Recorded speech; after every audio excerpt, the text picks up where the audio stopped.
the lies. Baby, I'll take you on for a ride. Get high, get wild.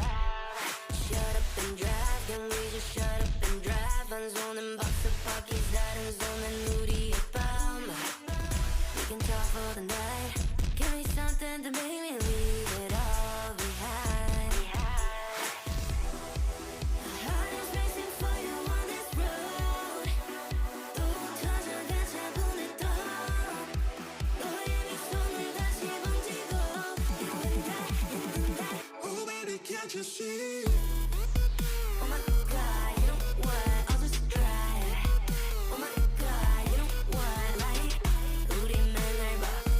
너와 함께 걸어. Oh my God, you know what? Like can't you see my beaming lights? Yeah, it cuts through. Baby, we're on the highway now. Yeah, this our life. Cartier, Louis, 필요 없지. Westside, 살지 따라하지 마. License required. LAX to ICM back in July. 뜨겁지 sound, I don't go back. No rewind. 나만 보여. Pedal to the metal till the yellow lines blur. I'm speeding through time and it doesn't matter where we go. It doesn't matter where we go. My heart is racing for you on this road. 또 터져가 차분했던 너의 미소를 다시 번지고 in the night. Oh baby, can't you see? Oh my God, you know what? I'll just try. Oh my God, you know what? Like 우리 맨날 봐. 너와 함께 걸어. Oh my God, you know what? Like 내게로 달려갔던 그 밤. 절대로 잊을 수 없는 날. 너와 함께하는 모든 순간. 빛이 나. Oh my God, you know what? I'll just try. Oh my God, you know what? Like 우리 맨날 봐. 너와 함께 걸어. Oh my God, you know what? Like oh my God, you know what? I'll just try. Oh my God, you know what? Like 우리 맨날 봐. 너와 함께 걸어. Oh my God, you know what? Like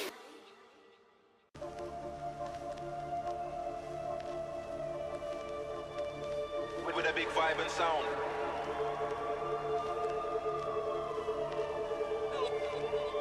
Don't tell me when to stop.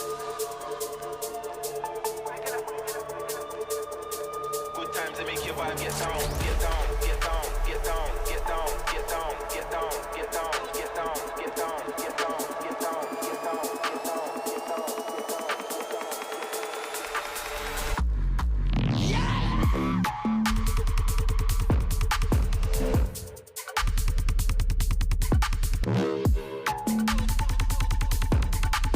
Don't care if you're the talk of the town. I'm what they're all talking about.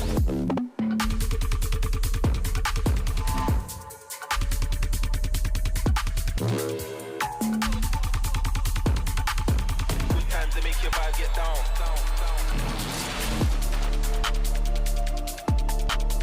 Get true with a big vibe and sound. Good times to make your vibe get down.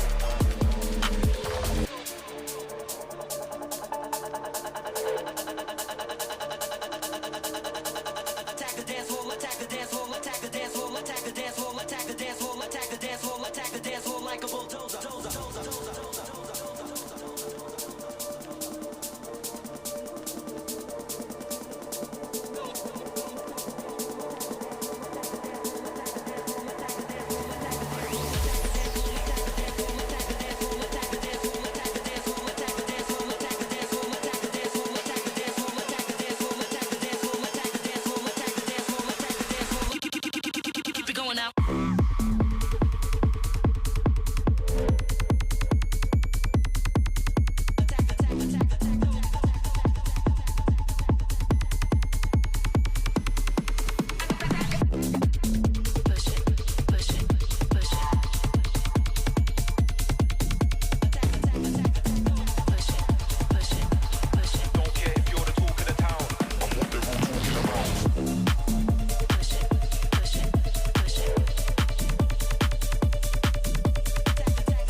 상상했던 new time 머리에 맴돌지 no way 넌 감당 못하지 쉽지 않을까 you don't even know I can do whatever everything I want all day 노력은 필요 없어 이건 타고난 DNA 넌 원했겠지 나 향한 loyalty 같이로 해도 결국 같이 못할까 날 봐 눈을 떼지 못하잖아 내 머리 어깨 무릎 봐 하나하나 빛나지 yeah. 언제나 focus on me If I like it I'ma get it No you cannot like me 한참 멀었지 아직 넌 거기 머무르고 있는 걸 때로 더 달려봐도 못할 걸넌 내 앞에 서 있는 지금 날 봐 꾸미지 않아도 알잖아 난 빛이 나니까 타고난 fit 강력한 hit 나는 너와 달라 포기해 넌 모자라 더 여기까지 뭐다 갈수록 더 특별해질걸 이제 받아들여봐 yeah focus on me 날 봐 눈에 띄지 못하잖아 내 머리 어깨 무릎 봐 하나하나 빛나지 yeah. 언제나 focus on me If I like it I'ma get it No you cannot like me 한참 몰랐지 아직 넌 거기 머무르고 있는 걸 때로 더 달려봐도 못할 걸넌 I'ma feel it in my mind 그 누가 내게 뭐래도 나는 알아 나의 power 볼 수 없는 at the top of the world 내 뒤로 따라와 새로운 길 아무도 나 아니면 못하는 일 앞으로 더 놀랄 걸난 flying up If I like it I'ma get it No you cannot like me 한참 몰랐지 아직 넌 거기 머무르고 있는 걸 때로 더 달려봐도 못할 걸넌 If I want it I'ma make the world all mine If you want it You can just come follow me I like it 아무도 날 막지 못해 지금처럼만 focus on me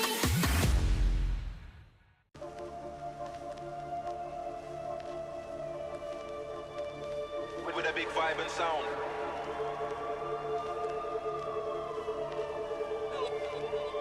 Don't tell me when to stop Good times to make your vibe get down, get down, get down, get down, get down, get down, get down, get down, get down, get down, get down, get down, get down, get down, get down.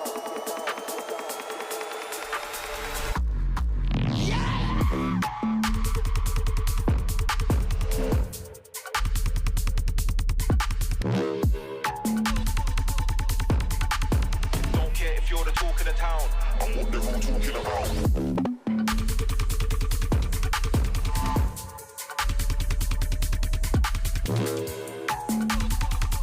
Good times to make your vibe get down.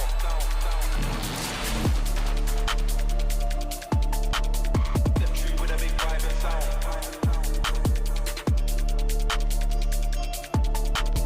Good times to make your vibe get down.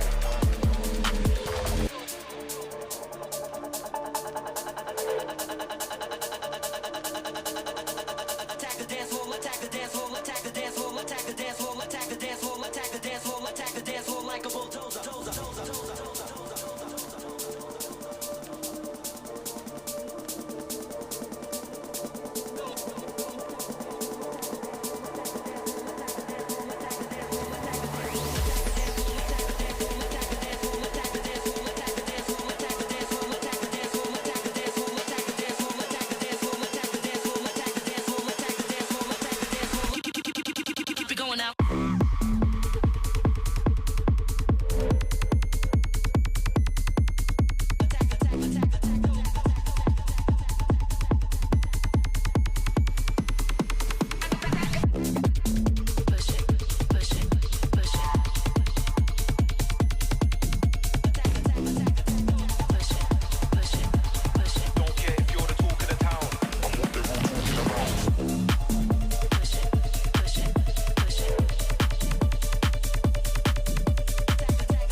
넌 모자랐다 여기까지 뭐다 갈수록 더 특별해질걸 이제 받아들여봐 Yeah, focus on me 날 봐 눈에 띄지 못하잖아 내 머리 어깨 무릎 발 하나하나 빛나지 yeah. 언제나 focus on me If I like it, I'ma get it No, you cannot like me 한참 몰랐지 아직 넌 거기 머무르고 있는 걸 때로 더 달려봐도 못할 걸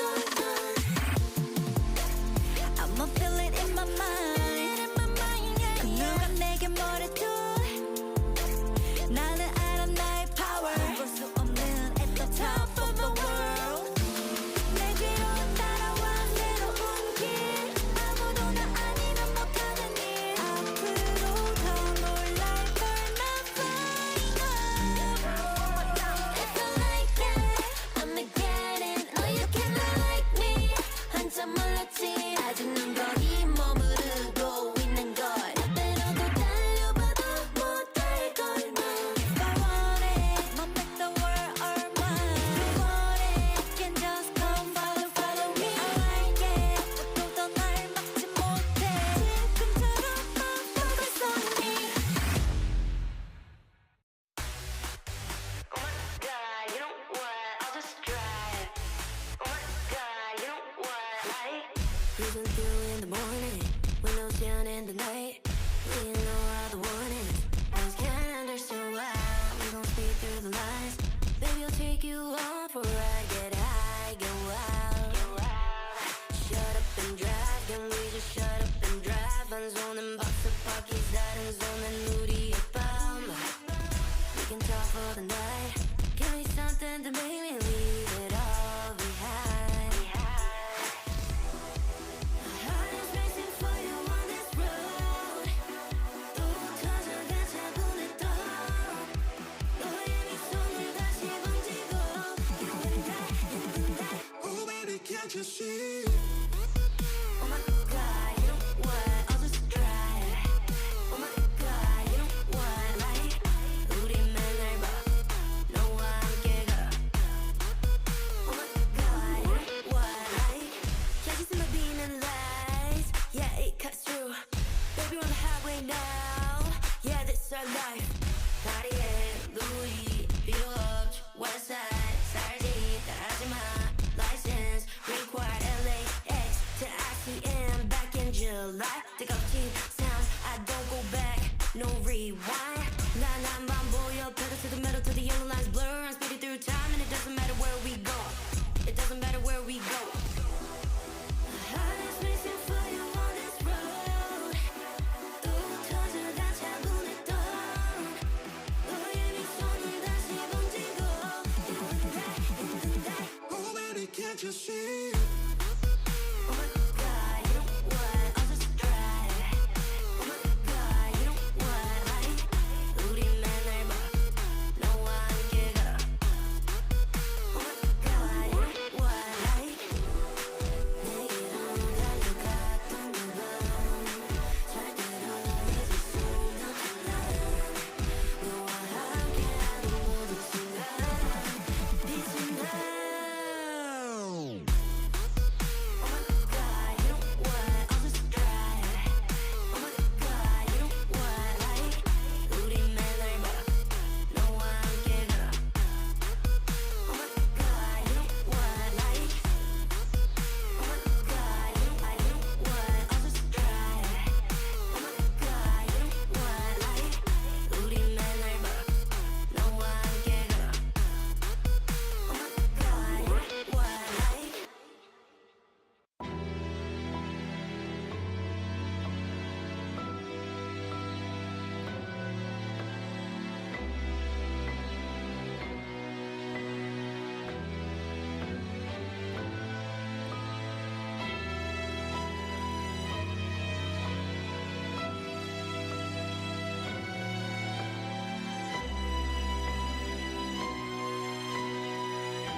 I told you I was done with basic browsers.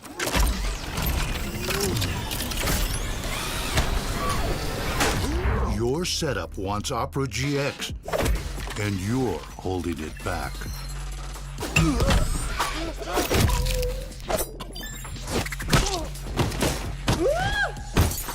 Upgrade to the gaming browser. Download Opera GX. When I was a player, if I was to make a misplay, maybe it's my mouse, maybe it's my armrest, something feels wrong. If you were at home, you wouldn't do that. The Infinite Precision Armrest is part of the larger Circulab on Stage standard initiative, aimed to bring your home or training room settings to the tournament stage. 이제 저뿐만 아니라 다른 선수들도 세팅을 더 원활하게 할 것 같고 가장 편안할 때 더 강력한 플레이가 자연스럽게 나옵니다.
Tired of the off-season blues once Worlds is over? Fear not, because League of Legends is coming to the very first Esports Nations Cup, where players split from their clubs and compete for national pride. Will China test every limit imaginable? Will South Korea turn every game into a macro masterclass? Will EU and NA actually play in the correct lanes? The final event of the year is not to be missed. Esports Nations Cup 2026. See you in Riyadh. With my new phone company, Menace Mobile, our pricing structure will be so confusing, it can only be described as evil. That isn't evil. It's just typical phone company stuff. Besides, people just switch to Verizon. With their new Simplicity plan, there's just one plan and one price. What now? And it's only $30 for a single line. $30! So you're all choosing Verizon. Traitors! Introducing the Simplicity plan, $30 for a single line. Can you hear me now?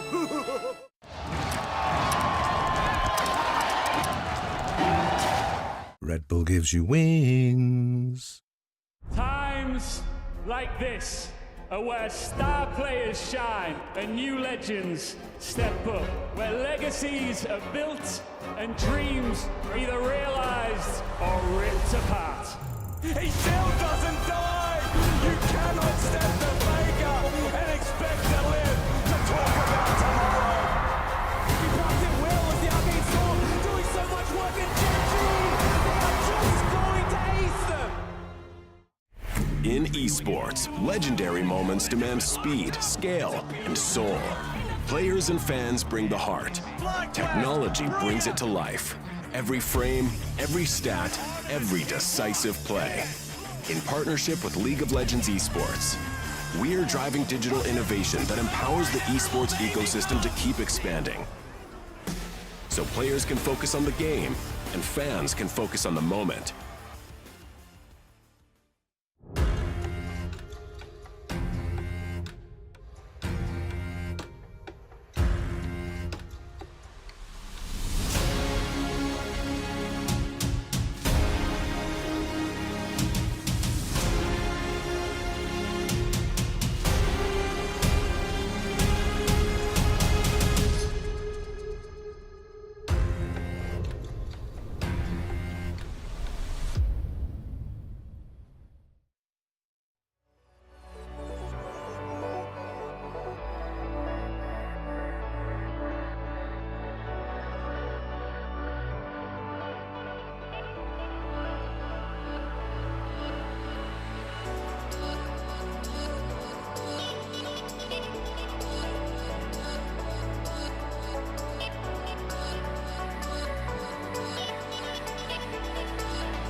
Welcome, everyone, to Day 3 of the 2026 Mid-Season Invitational Playing Stage here in beautiful Daejeon Convention Center, South Korea. It's a good day to be a North American and European fan. A bad day because we both lost embarrassingly to T1, but that's kind of par for the course. A good day because tonight we get to settle a score as old as time as itself. Europe versus North America. And who better to do it than a European like Ox and a North American like Azale? This man is a top esports fan. He does not claim Europe. He's a little bit of an imposter, but we need an impartial middle party, and you think it would be me because I'm American, I cast in Europe, but no, that's why we brought in the top esports fan. He understands our disappointment, our heartbreak. Yes. He's one of us. The one man truly qualified to understand disappointment at this scale, Ox. Generational top esports fans, but of course, it's been a lot of tournament happening thus far, and it hasn't been great for everybody. KC and Team Liquid Alienware fighting in the lower bracket, but we did say goodbye to DCG yesterday. Yeah. The important thing is really to focus on yesterday's matches, the important ones, where TL dominated and KC were completely devastated by opponents of equal strength. You know, I might be being a little bit greedy here, but when we have this big best-of-5 tournament, I'd like at least like a Game 4. Game 5 would be great, but I'll take a Game 4. It's just been all 3-0s. We're saving the best for second last today. Yes, we are. I hope so. We are. And I have a game for us to play to keep things fun, keep things jovial. You two, since neither of you cast the LCS, I can't really count on you to know the answers. So you're going to have to work together. You're going to have to choose one team. Every question will be answered by either TL or KC. Okay, simple. We'll see if you guys can keep up. All right, let's go. Question number 1. Bring it up here for these two knuckleheads. Which team's mid laner has Azir as their most played champion all time? I'm gonna say Yahoo. I'm gonna say it has to be Yahoo KC. It's his like one trick. He plays it forever. It has to be him. It has to be him. Wait, you guys both just said opposite things. You have to decide. No, sorry, KC. Yeah. KC. Yahoo? No, you can decide. Yahoo. Make a decision. KC. Wrong. It's Team Liquid. I said Team Liquid and you made me... Absolutely incorrect. It's not my fault. You need to be stronger, Ox, if you want me to trust you. A 0% They're win Korean mid laners. Whispering in my ear. A 0% win rate. Horrible. Oh, no, I no, thought you guys. Not quit. Of course not. Question number 2. Moving on. A chance to redeem yourselves. Which team support famously beat EU in a best-of-5 at MSI? I'm starting to wonder if the answer is... There's an answer either... Wrong! It's both! Of course it's both! But to be fair, this one's pretty easy to do, and you know what? I'm going to take the L for this one. That's my bad. Who hasn't done that? Both Core and Boostio have beaten them in a best-of-5. My bad. I messed up on this question. I apologize. Is this? Moving on. It'd be I'm sorry. It's my fault. That was just... It slipped my mind. He threw a Canadian story in okay? there. We heard it. Okay. Next question. Which jungler has a 100% win rate on Lee Sin this split? It's probably Jose Diodo. Yeah, I think so. I'm going Team Liquid. It's Jose Diodo. Wrong! It is, in fact, the other team. Incorrect. I don't know. Yike has a 100% win rate. Are we 0%? Are we 0? Yeah. That one's on me. I have to take credit for that one. Wrong. Okay, in my defense, I wasn't here for the entire season. Moving on. Question number 4. This one, very easy, extremely obvious. Surely you could get it. Which team has a Korean top laner who's having a great tournament? Both. He's gonna trick us. He's gonna say the opposite of whatever we say. I'm going with both. It's both. Before. It's both. One or the other. It's both. It's got to be one or the other. You got to choose a team. Kana. I picked Kana. Well, actually, here's how we decided. Who do you like more? Which Korean player do you like more? Pick a team, Ox! I'm gonna go with Lord Morgan. Wrong. Of course, it's Kana. Didn't you see his top cap? Yes, thank you. Completely wrong. Idiot. It was Carmine Corp. Of course. These questions are so easy, too. How could you not understand with such an obvious and clearly categorized question? That they would have gotten something right by this point. Last chance here, guys. Surely you can scrape up one. Which team has a regional star 80 carry who's struggling in MSI? It's an either-or question, guys. Come on. It's both. Okay, Ox, we have to stand strong. Maybe we look like stupid, maybe we look like stupid, but we go out stupid together. Okay. It's obviously both. Yes. It's obviously both. It's an either-or question. No, it's obviously both. This is pretty clear, guys. Well defined within the rules. Okay, who's worse? Jan or Kalist? This isn't a great way to phrase it as an EU pundit, but I think we have to be honest about the state of 80 carries right now. Who's worse? This is actually a tough one. It's really hard. This is like 90% of the question about this matchup. We're getting ahead of ourselves. I think... Ox, you're smarter than me. I need you to answer this, bro. I'm gonna go Kalista. I think he's struggled more than I expected. Wrong! Of course! It's Team Liquid, obvious. You would have thought it's a 50-50 questions, guys. Surely you would have got one right. We 0 for 5? Yeah. Wow. This is disappointing. I'm impressed, but that is the kind of level of experience I've never felt and performance we've come to expect from Europe at this tournament. If you give me one more and I get it wrong, I could feel like TSM. That'd be sick. That's a good one. You got me there, okay? Okay, well, look, thank you, Isaac, for that wonderful and maybe slightly rigged game. Wasn't as fun as I thought it'd be. This game was completely fair, above board. It seems like Isaac had a good time, which I'm starting to suspect might have been Isaac's goal the entire time. None of these questions could have applied to both teams. I don't know what you're talking about. He had a good time. Me and you didn't. Yeah. 2/3 of the desk, I think, majority rules. That's probably a fair way to do the math. But let's do a little bit more math on maybe the all-time head-to-head. Let's talk a little bit about the history between these two teams at MSI. Because, like Worlds, we could talk about it, but we don't need to. Let's look at that regional rivalry at MSI, Isaac. 18-12. That's a pretty big difference. What do you got to say about that one? It's like cave paintings, you know? This is ancient history. Who cares? Not me. Yes. Look, all I'm saying is... I can't even count that high, okay, Dracos. I'm sorry. Do you still not use fire and the wheel? I think cave paintings might be important sometimes, Isaac. Season 1 World Champs. What is this? What? This seems... 2019? This seems rude. That's not even a real year. It's too far ago. I can't remember that far back, so it doesn't count. Pre-COVID, okay. Daniel? Isaac, really? I have a feeling that you're embarrassing yourself. Oh, well... Let's look at some more recent stats, some stats that matter, some hard-hitting stats. 2024, 2025. Okay. Let's talk about the last couple years. 2023, 0 games lost to Europe. 2024, 3-1 over Fnatic. 2025, 3-0 over G2. He's kind of got a point. Don't sell me out that fast. Don't sell me out that fast. Look, I don't. I'm just saying. Dude, those tournaments. That's not. Let's look at final placements. How about that? We all know it was completely and totally not fraudulent that KC made the finals the first in. We know it was 100% real, authentic, and didn't rely on top esports choking. I'm sorry, Ox, but it's how EU gets all their wins. What about G2 also beating top esports? Also counts. I don't know if these head-to-head records matter very much. Why is everything about top esports? It just happens to be the case that that's how we get all of our good placements. Because he can't talk about his own teams. Let's talk about someone who can talk about his own team. Let's talk about Spawn, who's never lost to Europe. Not once. Never the coach of Team Liquid. Yeah, but he has lost to people like Busio. You know, he has lost to all these players before. He hasn't even really had a chance, I think, to honest. Okay, those numbers are. Who cares about fantastic. this? This is when. Shout out production. I didn't even ask for this. This is when Reaper was in NA. So for those of you who can't read, crazy that that's the case, but respectable. If you look at those numbers on the bottom, those tell a pretty clear story. I didn't expect I'd ever be here to slam dunk Reaper, saying like, hell yeah, that's my boy. But hell yeah, that's my boy, Reaper. Absolutely dunking on Spawn. No, they do. You already brought him up. I don't even know who the coaches of these teams are. We can't go back. Sometimes I forget myself. Do you, Ox? No. Exactly. We can't go backwards. What do you feel about these numbers? Look at that. Look at that. I not only don't remember Korean coach and you like LCK. You know what? Those numbers. Let's get some real analysis, guys. I like the numbers. Let's talk about Jose Diodo, because Jose Diodo has been playing incredible at this tournament. He was already great in NA, but here internationally, he is shining against even the likes of T1 Ox. Yeah, I mean, the Poppy game was really good. It was a great draft for them. You're playing into Kalista, and it was a fantastic early start. It didn't develop flawlessly, though. There was a couple of moments, some smites later on, but for the most part, the early plan, I think, from him set them up for a lot of success. You can't hold those smites against him, okay? Owner got to train his smite key against Gumayushi, buddy.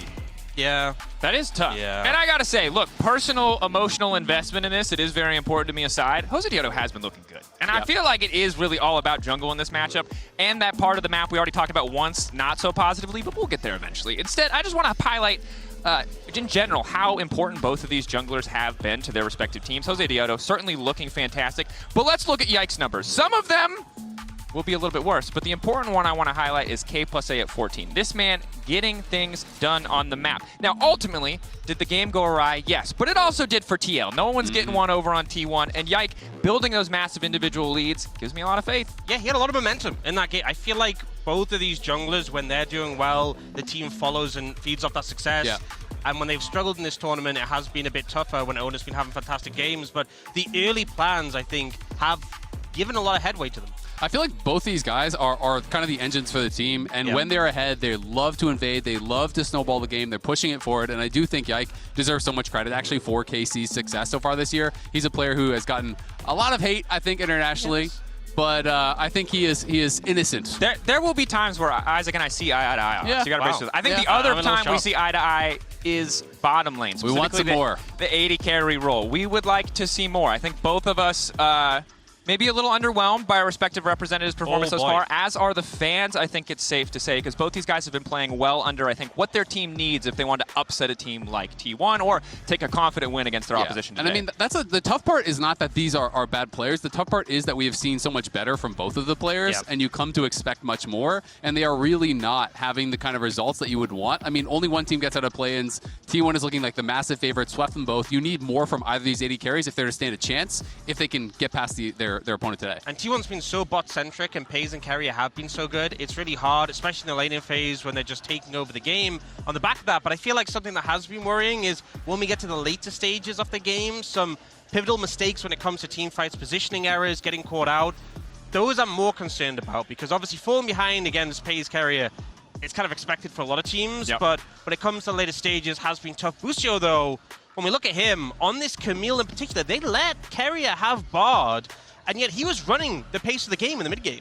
And I think that's the good news for both respective bottom lanes, that their supports really have been pulling their weight. And a big question today is, are we going to see some isolated 80 carries on the bot side so these supports are free to roam? Because for both Busio and Core, they've been super active on the map and really starting a lot of these plays almost in isolation. And I mean, they're both players that are really known for roaming. They love to have kind of interesting timings, play well with their jungler. So I do think jungle support is ridiculously important. And while they're both good enchanter players, I do think they both really excel when they are the engaged champions, when they are those teams. And we're still early in the tournament. We did see the changes that kind of buffed up the melee supports, nerfed down the enchanters a bit. We've seen more of them, but I feel like teams are still figuring out the meta. How much do you want to invest into the bot lane 2v2? How much are you investing into the rest of the map? So I think it does give more freedom for these engaged specialists to just take over the map and not be as centered on playing like Ashe Seraphine every game. And we'll have to see if that's what the teams want to go to. I certainly hope so. It sounds like Isaac does as well. Maybe you too, Ox. But let's check in on the fans at home. Let's see how they're feeling today about this series with our MasterCard fan predictions.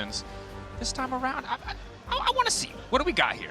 We got handsome players, and we got a very KC favorite vote, as you would expect. Honestly, I think TL doing maybe better than I expected. KC even beat T1 in the fan prediction, which almost never happens. So, you know what?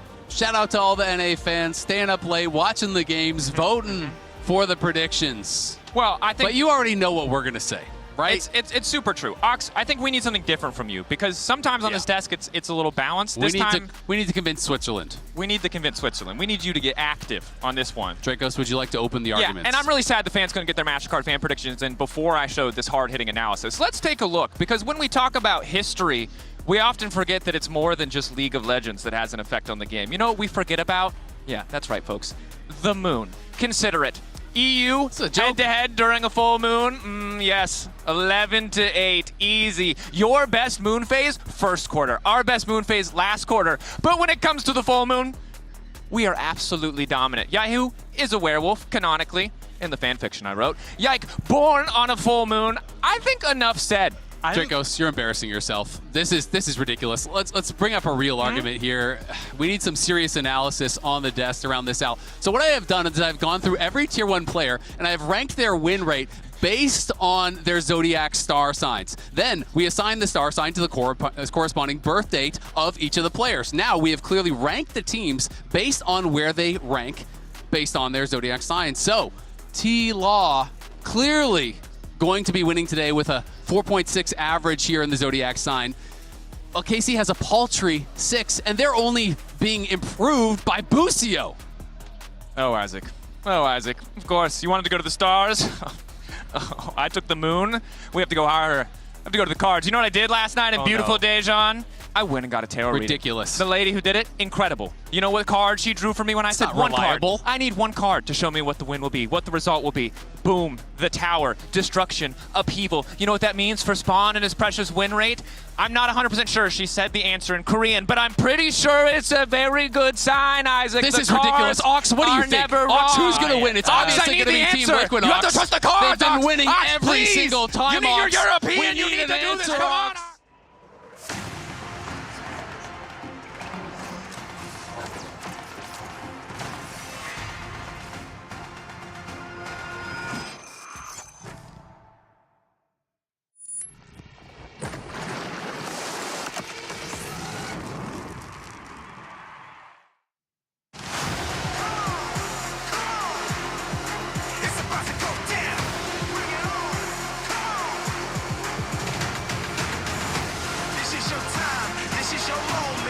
So fight for your life. Welcome, ladies and gentlemen, to MSI 2026, where we have the tough task of bringing things back to serious reality after whatever the hell I just witnessed on the analyst desk. The first thing I want to say is sorry, Orcs. We will get you a security team and things will be okay in the future. I am Max, this is Rob, that is Sam. We're very excited. We all have 3-letter names and we are getting ready to get into this best of 5. Probably the best that we've seen. Is this like... Am I predicting too heavily towards positivity? Because I do feel like this has got to be the best of 5 we've had so far. I swear to God, if this is another 3-0 for KC, I'd be happy with that. I'm actually okay with that. Yeah, I'm fine. I mean, the name's Dagda, kind of. Yeah. It's an Irish god. Oh yeah, there you go. You've got the letters in there, I'm sure. No, you don't. Not quite. All right. Don't do math or letters on stream. I am very, very excited for this series, mainly because there are 5 Korean players. So there's something for me here too, even if it is EU versus NA. Reapit versus Spawn, though, this is one that goes back quite some distance as well. There is a lot to be spoken about. I love that Spooks is coaching his former opponent in Jose Dioto. There are so many things, so many connections all over the Rift here today, and I just can't wait to see who's going to win. Yeah, we've got you comfortable with Koreans up there and Australians up there. I know. I couldn't be more comfortable. Feel right for me, at it's home. just my heart rate that's up there for the series, to be honest, because I think this is going to be an absolute banger. I think this is incredibly close. And, I mean, we even got to catch up with Spawn last night, and he was very confident about this one, but I know seeing the KC lads as well, they feel like they got this in the bag. And it's when they both feel like they've got it in the bag that you get the spiciest League of Legends. And I love that oftentimes at the very beginning of a tournament, when we get the first taste of EU versus NA, it's in like a best of 1 or a best of 3 a lot of the time. The format is so generous as we get a best of 5. So there are people that are like, oh, well, you know, it was a 2-0, we didn't get into our groove, whatever. I mean, it's going to be at least 3 games. We're going to have a lot of tape to work out who the best is going to be. And definitively, today we will know the best region out of North America and Europe today. Forever! Unless we lose. No. Unless we lose. Today, just today. Okay. It's just today. Sorry, it's for the whole... But this entire 24-hour period? Yeah, that's bragging rights right there. Yeah, bragging rights. All right, let's That's get into why we put it on later on in the day here in Korea, so you guys wouldn't argue too much. All right, let's get into the HyperX draft, Cody. I was curious about that because a lot of the NA fans went to sleep. It's so late. Let's get into the draft, though. Good point. And we do already have some target bans. You know, KC, of course, Akali is Quid's best champion. And trying to take out some of those AP solo laners that they have used effectively. And also sets up a potential Orianna here, honestly, if you're Team Liquid, right? Like, I think she's incredibly strong in the patch, especially with Cassiopeia and Nivea. Maybe it's a setup for the Rise here for Team Liquid, but I think the Orianna very strong in this position as well. I think Orianna matches up decently well into the Rise as well. Historically has been able to outrange and farm pretty comfortably, so we'll see whether that is going to be the decision. I think picking it away from Yehu is just enough. And that's exactly what they're going to do. Yeah, another thing, too, is that they did not target ban Jose's Nefiri, which a lot of teams have been doing since Lion showcased the strategy versus Team Liquid. And Jose is very good with Nefiri, and that pairs with the Orianna Shockwave quite well, as does the Nocturne. So definitely both pairings are still available, but KC locking into that Camille support again for Busio. And this was more of an Eastern thing, wasn't it? Yeah, and so Busio's been putting that one through its paces now that he's got here. Yeah, I mean, Kobe, you may not know him, but he's an up-and-coming Polish player, and he's been doing absolutely fantastically in the past when he was on these kind of Rome champions. So, and I was really impressed with him on the Camille against T1 as well. I think he had this incredible performance, so I'm excited to see the impact that he can have. But I am curious what they want to try and pair with for Kalist, as you've got the Orianna Nocturne in the opposite side. I just think it's so strong as a support. If you are a mechanically gifted support, which Busio is, he is one of these players that changed from role swap from mid lane down to support, and has been one of his biggest strengths was his mechanics and outplaying a lot of other supports. So if you have Camille and you can move around the map and affect those side lanes, and especially the mid lane as well, where they champion like Orianna that is low mobility, then Busio definitely will have a big impact. And Core has responded with the team fight here with the Rel. And I was wondering whether they were going to just go full Nocturne composition and pick the Nico. But I think Nico into the Camille can be a little bit of a difficult matchup. Cora's been great on the Rel, and this is just more, we can dive you at any stage. We can put a ball on basically anyone and have a good time. We've had the Orianna Nocturne combination banned the entire season in the LCK. We have never seen it. It just hasn't happened this season, I'm pretty sure. It's also because the Nocturne is so oppressive in those levels 1 to 3, like looking for early invades as well is so strong. And against the Wukong, I think that could be something you could try and look towards, but I think we're going to get a lot of the target bans towards the AD carry role with Team Liquid coming in, because Camille kind of wants something that can have decent wave clear and be left on their own. If you can try and remove some of those picks, I think you set up nicely then for Team Liquid to try and respond for a Camille roam with that potential dive on the bottom lane. Yeah, the Ziggs and the Mel have definitely been premier combos with it, so we'll see. They're actually banning away the Ezreal. This is definitely one of those safe champions that could be left alone. Not so much indexing into the mages just quite yet, but definitely looking at the top side here, because both Kana and Morgan were very, very good, even against T1, against Doran. And had been the best performing players on their teams in those losing games that they had anyway. Definitely, we're saying Morgan's Renekton, you know, his most played and his best champion, iconic, so that's a worthy target ban right there. I'm hoping it was Kana, you know, he's just sitting back there, it's like, I remember what to do against Morgan. We ban the Crocodile, and that is definitely a good idea. He was also the one that debuted Yorick in the top lane as well in the LCK, so it might be something that they could look at in theory. Wouldn't mind a little bit of side lane power for TL at this point in time, but the Jace going to be taken away from Kana, definitely one of his comfort picks. Yeah, I wasn't sure if they were going to try and go for the Rumble on this rotation, even though you kind of want the counter pick, just because it's been such a strong pick for Kana. Oh, she's banned away, thank you, Gobi. But I still think getting some of this like strong, like the Gnar in that top lane that can work in these team fights is going to be the big focus here for that top side. But it looks like they're going to go towards the Varus, which can be a little bit vulnerable. Like this will be unreal, because Kallista's not played any of the mages at all split long. And it's not something I expect them to pick up, but obviously coming into this patch, you need to have this in your wheelhouse. And it's a really dangerous time to pick Ziggs as well, because Orcs is on the analyst desk, so he will be adjudicated for his level of play. And the pairing is just so good with the Camille, because you have kill pressure in lane, you can also just clear waves, let the Camille have so much extra time roaming around, and you know, if they can get the Rise into a very good point on side lanes here, be able to move around, then maybe that will be the avenue to victory. The Tristana Rel combo here from bot side. So she actually got buffed coming into this patch as well, with the mana going down on her Q, so making her a lot easier to just hop in and look for these aggressive trades. So definitely going to be a little bit of a tough one. Satchel Charge might need a bit more defensive in this matchup. A little bit of a yordle off, and you know what Team Liquid have done? They've just got an extra yordle, and that is going to work out. The blind Gnar towards the top side of the map can be a dangerous one, but we'll see what Kana is going to bring to the matchup. The Vayne is hovered, but that is obviously Busio. The problem is, it's also a counter pick to the Gnar. There you go, and that's what I was going to say. He's brought it out in the past, and he has looked spectacular on it. And he's loved in the LEC being able to bring this out as a counter pick, and has really run away with this matchup consistently. And now they have an 80 carry. True. That's kind of nice. I mean, this is so fun, this draft, because topside, of course, Kana with the counter pick is going to want attention up there from jungle, but also bottom side, this Tristana Rel combination from Team Liquid into the Camille lane. Rel actually is very good at face tanking the E from Camille, and then can also Shattering Strike off the shield as well. So maybe they even just try and turn it instantly and kill him. Tristana, especially if you can get early lead, you can get that early auto push and really try and put the extra pressure. And she's also extraordinarily safe into Camille, because you just press R when she presses R. Buffer. And then they die. Then when she gets the ultimate, you have your ultimate to knock her. Yeah, that's what I mean. Yeah. So you just, like, she hextechs ultimatum, and you're like, that's not an ultimatum. It's actually, you go over there now, and then we're done.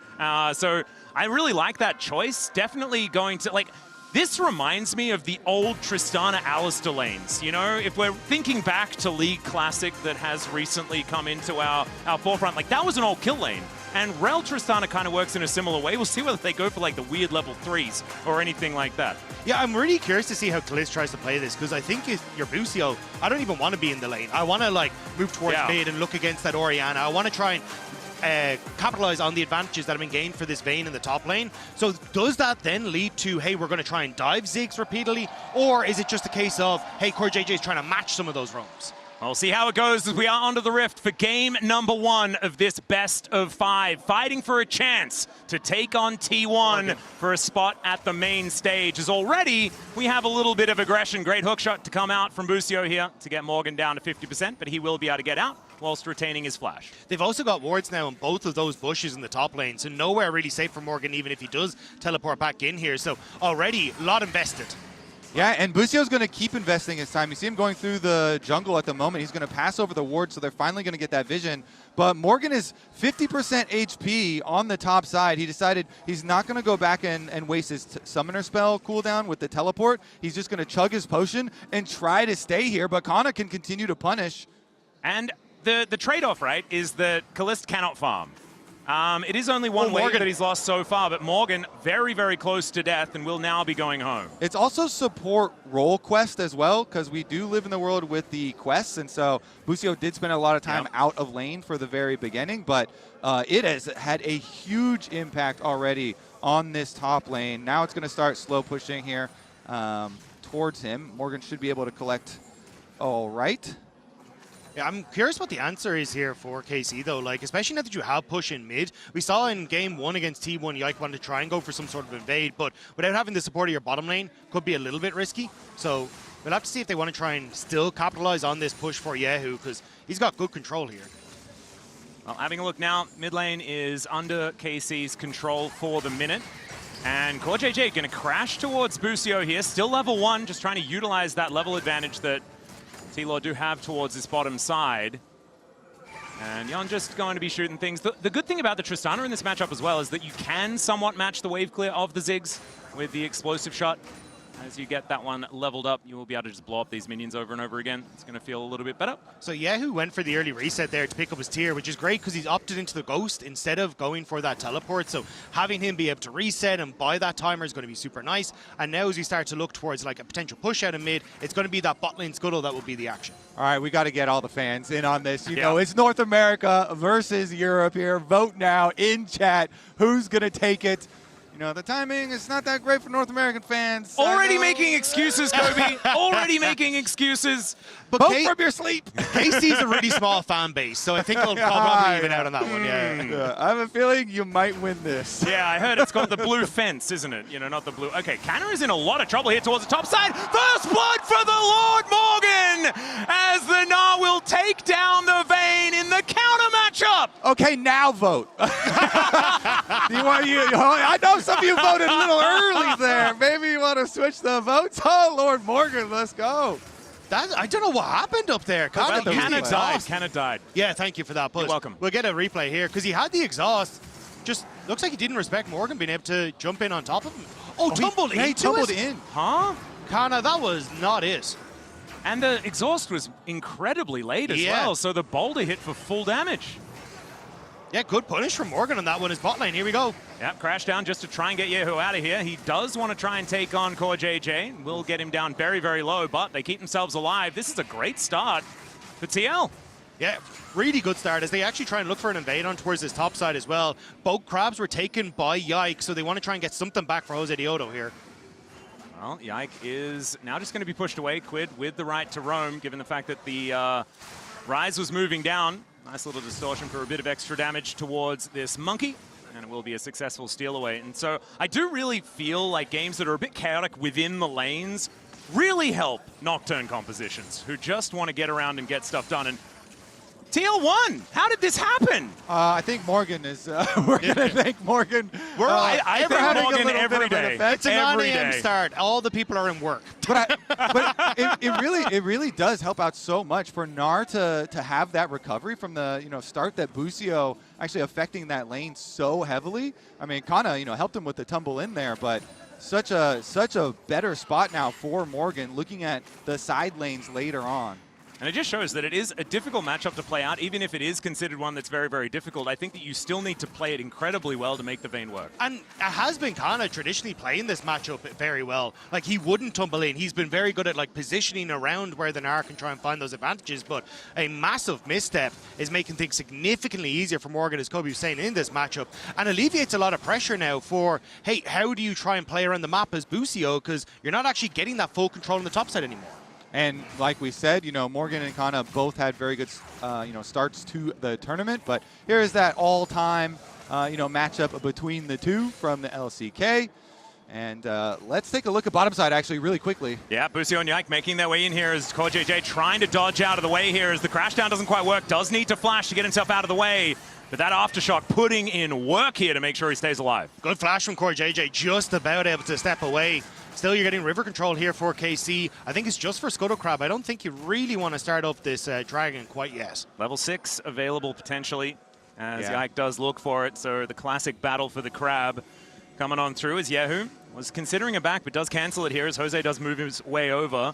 Quid moving into the darkness, does have his orb in order to see what's going on, but it looks like they will forego that. Yike is going to be able to pick up the Crab and move back to collect that level 6 now off his next camp. Is kind of going in one more time. Morgan still respecting, but steel caps are so powerful in this matchup.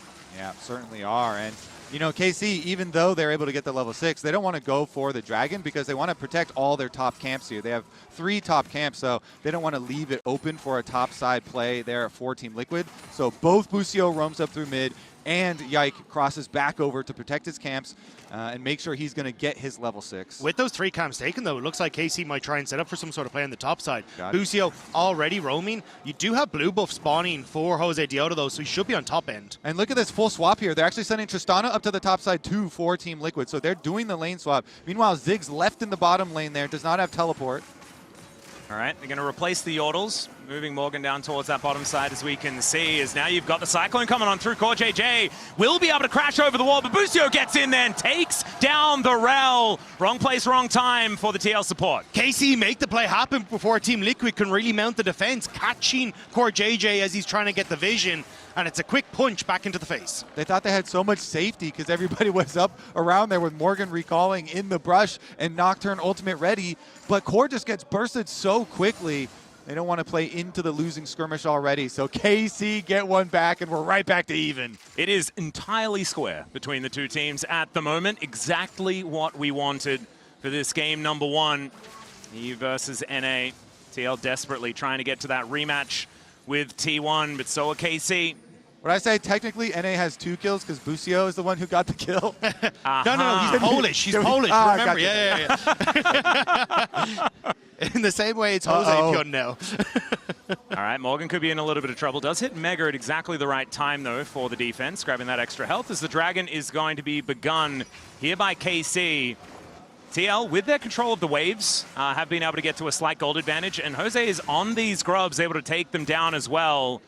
And Yon's on Tristana, right? Like, you can really demolish these turrets very, very quickly. Same to be said for Ziggs, but I think the sieging capabilities of both of these comps is pretty scary. Yeah, I mean, Callisto just going to be able to clear out the wave, and I do like the way Jose Deodo's kind of changing up his jungle path here. I think if you're separated from Yike, it opens up for Busio and Yike to go for plays on side lanes that can make it really uncomfortable for Team Liquid. So by leaving his Krugs available on the bottom side, he's now going to be able to kind of match this clear down towards the bottom half of the map and kind of keep pace with Wukong, which makes it a little bit easier to kind of control what KC can do in these early stages. Yeah, incredibly dangerous when they have extra time to roam around. And look at the deep vision from KC through the red quadrant of TL's jungle as well, so they can look to try and set up these plays, try and set up some more roams in between. Yep, of course, homework done for Dragon was definitely very thorough. Absolutely. But Morgan just going to clear out the wave. We did have waves equalizing towards the top side as well. But with 81 to 81 as far as CS is concerned between these top laners, that kill gold retained here for Morgan does feel like the Nara is in a much better position than I was expecting in this matchup against the Vayne that does really like to catapult themselves into a good position in the earlier stages rather than utilize late game. That being said, I feel like how this composition works later on in the game is a little bit different to a traditional Vayne in the top lane with another 80 carry there towards the bottom side.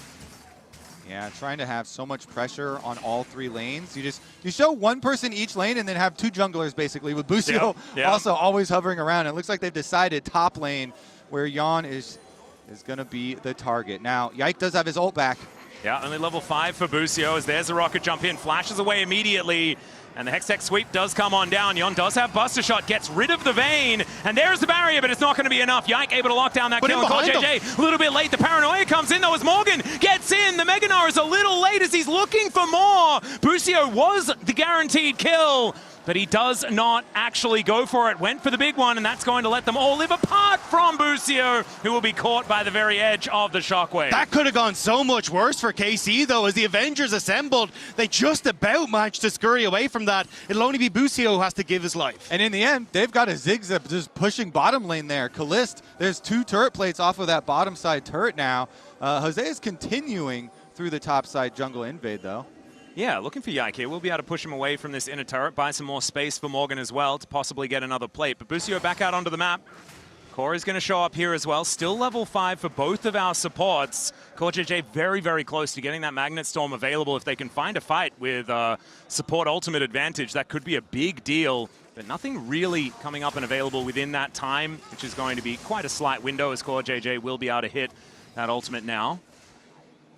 The Ike's starting to get into a good spot, though. He just completed the Triforce. You can see here is KC, they end up going for the dive. It's a nice job by Yon to flash away from the hit from Busio, but it's Kana being able to just get in range to get that condemn into the wall, but then sets up for the follow-up play. But with the Nara TPing in behind, I thought this was going to be it. But with Kana getting the flash over the wall, Yike being able to get over as well, there's no one on Team Liquid that they can really find. So KC, it's only Busio who gets caught on the lip of this ultimate from Quid. Yeah, right on the edge. I meant Morgan was so close to being in like flash Gnar range after he got over that wall. Doesn't go for it, but does hold on to the flash. And we are missing a couple of flashes over the side of KC, so maybe some good news for TL. But we'll just have to see how it all does shake out. As Quid trying to get some vision back here, putting some wards into this brush, but full information is there as Yon's just dead. Kalist gonna pick up a solo kill in the bottom lane. This is the first time Kalist, oh, hang on. Quid gonna have to run away here. Does have his ultimate back up and available once again. But yeah, let's go back to what just happened in that bottom lane. Because that's Kalist's first time ever playing Ziggs in a competitive game, and he's just soloed Yon. Like, where the hell has this been hiding? Yeah, we need a replay of that because, you know, yeah, Yon didn't have his summoner spells from that topside play, but Kalist didn't flash or anything, so let's take a look at it. Just hitting some bombs, I assume. Yeah, because it's not like you don't have a leap away as Tristana, so that was the initial poke that we saw. A lot of damage, honestly, off of that first combo. Another bomb. Spike. Yeah. No joke. He just doesn't miss. You just hit every bomb. That's the answer. Wow. Huh. Well, that'll do it. A little bit of disrespect there out of Yon. And they will be able to pick up that solo kill towards the bottom side. Morgan, with that Mega Gnar now up and available, Busio is going to be supporting Kana here. And that will mean that this Gnar won't be able to get any more plate money towards that top side. First turret blood going over to KC, though, as that one was eradicated from the bottom lane. Ziggs doing exactly what it says on the tin. But especially when Kalist had faced so much kind of backlash over his initial tournament showings, this is a fantastic performance. 1.6k gold lead on when he's never played mages before, now looking to rotate around the map and continue to grow that lead. Like, this is exactly what Europe wanted to see from this young AD carry. Yep, this is textbook Ziggs play as well. Just move him to another lane with a turret. Yeah, and that's perfect for the comp that they have since they want to play the map so spread here with all these different pressure points. And they can just overload, delete this tower with another satchel charge. Yep, and there it continue is. the snowball. Beautifully done. So immediately moving up to 2 turrets taken. Mid lane outer is ready to fall as well, as we can see, although not as ready to fall as I may have otherwise expected. TL getting a little bit more ground there in mid. As we have a look at the Coinbase gold grind, yeah, Kalist doing a phenomenal job up against Yon here, and they do need their Tristana to start getting strong for that late game consistent damage. And it's so scary too because Busio also had a pretty good start, so we're going to see the combo, the Camille ult and the Ziggs ult and all this guaranteed damage. Crazy. If Kalist is fed, then that damage is just going to be lethal. You're just going to get one comboed. I do think the shining light here for TL, though, is that KC stayed very late on the map. So with Rift Herald about to spawn in 20 seconds, KC are now only looking for those resets. So TL, knowing that, are starting to step forward, get some deep vision, make sure they can set up for the objective first. Yeah, and they also have level 11 on Quid as well. So rank 2 in that Shockwave, and we haven't really seen the Nocturne Orianna combo employed just yet. So in a straight up 5v5, things could be difficult for KC. They have a lot of smoke and mirrors in their composition, and I think if TL managed to sink their fangs in, it could be a tough one to play out. Yeah, I'm definitely looking at Morgan, see if he can get over there. Wants to charge up his Narbar a little bit on the way as well. He does have his flash. Pretty much everybody except for Quid has the safety of their flash for this fight. Well, Jose is just going to be using that spell shield, but the Cyclone comes down immediately. There's the Hextech ultimatum, but maybe Busio has gone too far. As Core JJ will help lock him down. That is Morgan going to get thrown away as Jose goes in. It's a big gnaw from Morgan as well. Kalis getting taken down solo, but the Dustbringer is not enough. Morgan's dead. Yehu's at full health, and now it's KC's turn to start moving forward. That's a great dissonance to try and slow down this rise, and they do hold them at bay for now. Oh, those flashes were critical. You know, being able to draw Busio that far under tower, and then Core with the combo to keep him there started it out good for TL, but then they also go under KC's tower, Dagda. And it was also just a little early on that combo from KC, right? Kalist, if he'd waited a little bit for that Busio ult to actually land, would have been able to get that ultimate first, but with that flash, as you talked about getting him away, Jose Diodo lives, and it became a spicy play in the mid lane. And that's what we were talking about. We were waiting to see the Nocturne Orianna combo, then it comes in. And now we're sitting at 4-4, everything tied up once again. Yeah, it was a buy one, get three free though, because usually when you do the Nocturne Orianna combo, it's you kill the carry. Managing to pick off all those members of KC and push them back was so crucial for that play. I think the Nocturne Ori combo got Morgan a little too hyped as 4 now. A little bit overly enthusiastic. I mean, I got super hyped too. We were all like, oh my goodness, I was not hyped. Triple. I was hyped for the League of Legends. Don't worry, Dagda, I'll be with you when KC find themselves an angle. Fan. It's okay. Yeah, just trying my very best to be completely unbiased with my favorite player of all time on one of the teams in this game. Okay, we do have the Rift Herald now getting taken down very, very low as Jose trying to make Busio scared, but Busio not a very scared man, as they will be able to take down the Rift Herald. Immediately thrown down. Not sure about that one. I think they thought that he was in danger, so he was going to give the exit car if like Busio got caught or something. Instead, it's giving some gold over to Jose, and that is about it. As now we're going to have a look at the replay of the previous fight. Yeah, I mean, as we see this kick off, like the immediate jump onto Jose Diodo, but here I expected them to wait for Busio's ult to land before they threw out the Ziggs ult.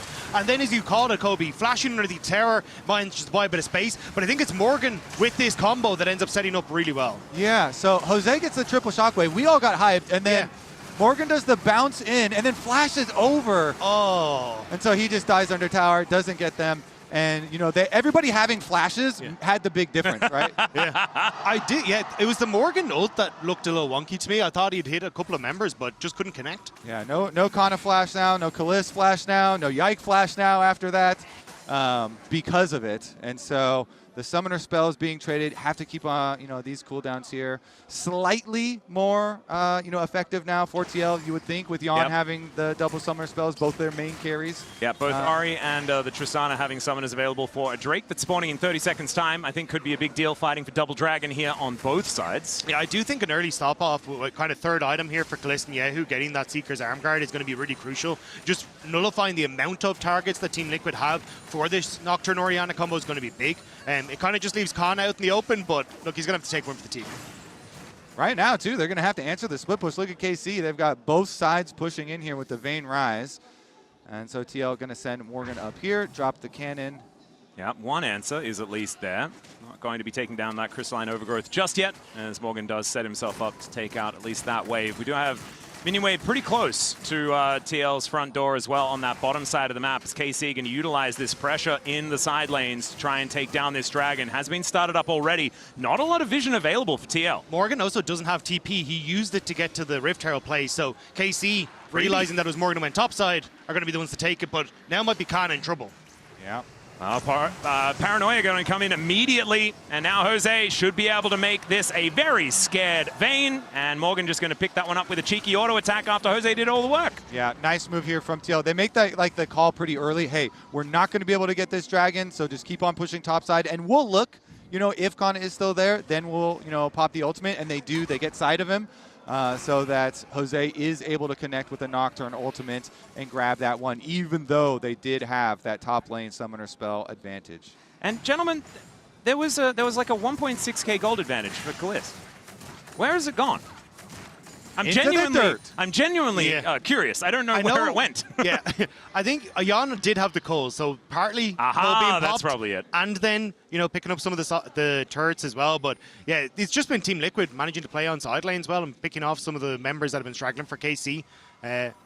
And I think that's kind of where now, with the Nocturne on board, it does become a little bit more difficult for KC to really get plays here. They can't really push out mid. They haven't been able to get as much control on side lanes because of the Nocturne, which is stopping them getting the mid lane turret and kind of pushing those advantages forward. Yeah, it feels like the key players right now for each team is Jose for Team Liquid. The Nocturne ultimate is going to determine so many of their plays. And then Busio on KC. But there it is. That's a lot of damage towards this Vayne. Does go invisible, though, underneath the turret, so they're unable to actually kill Kana here, who still has teleport. They did manage to flash away from that Orianna ult as well, so Kana stays alive. That's the immediate go button on the Baron, and Team Liquid trying to see if they can re-enter here. Yeah. And it's only Yonko, JJ, and Morgan for now, as Morgan is going to get turned on. Great Narbar position, but I don't know whether it's going to be enough as he's already taken down very, very low. He tries to crush away, flashes out as that Cyclone tries to hold him into position. And Jan now moving forward. KC have backed away from the Baron, though. And they're just going to now realm warp themselves into the mid lane for no... What? Why did we do this? As now Quid is going to be able to help lock them down. That's a kill over to Jan, and that felt like a mistake. That was certainly a mistake, Atlas. Right into the waiting arms of Core JJ. They wanted to get over to the wave to defend mid lane, but Core just lets him have it. Yeah, who saw T1 do it against him? That's what I was like, about maybe we to say. need to do it, but that was a huge mistake because I don't think they could turn back towards the Baron. Morgan had the TP, they didn't get the kill, so there was going to be too many members of Team Liquid at the Baron. And in trying to protect mid lane, they end up just giving across kills on top of the mid lane tower. What was their vision like on the mid wave? They for sure saw Tristana. Did they not see the Rel right there? Because the Rise Realm Warp has been serving people up on silver platters this tournament. Yeah, it seems to be a negative ultimate for the Rise team. We'll see whether that is going to be something that can be rectified as we move further on. But let's have a look at this one more time. I really thought that the turn onto Morgan was going to work for KC. Yeah, they really almost were able to burst him, but he's able to flash out and escape. And then, so there is a control ward here that Core's in, but they see him there. So they just don't respect him. He popped his head out of the bush for a second there. Yeah. And the Shattering Strike Flash just beautifully timed and positioned, but it was capitalizing on a mistake. Yeah, maybe it wasn't keeping track of the flash cooldowns again. Well, we'll just have to see whether that is going to continue here as TL moving themselves into a really good position here in this game. Not quite able to take a Baron or anything like that off the back of that play, and only a 2,000 gold lead. For this next Drake, they should be able to even things out and get a little bit of control here with a composition that scales pretty nicely as we get later and later into the game. Certainly does. The Orianna Nocturne combo, Atlas. It does feel like it's a lot of keep it simple. We have a phrase, it's called Kizija, which is keep it simple, Rise Group. It does roll off the tongue. I'm really glad because we thought that when we came up with it.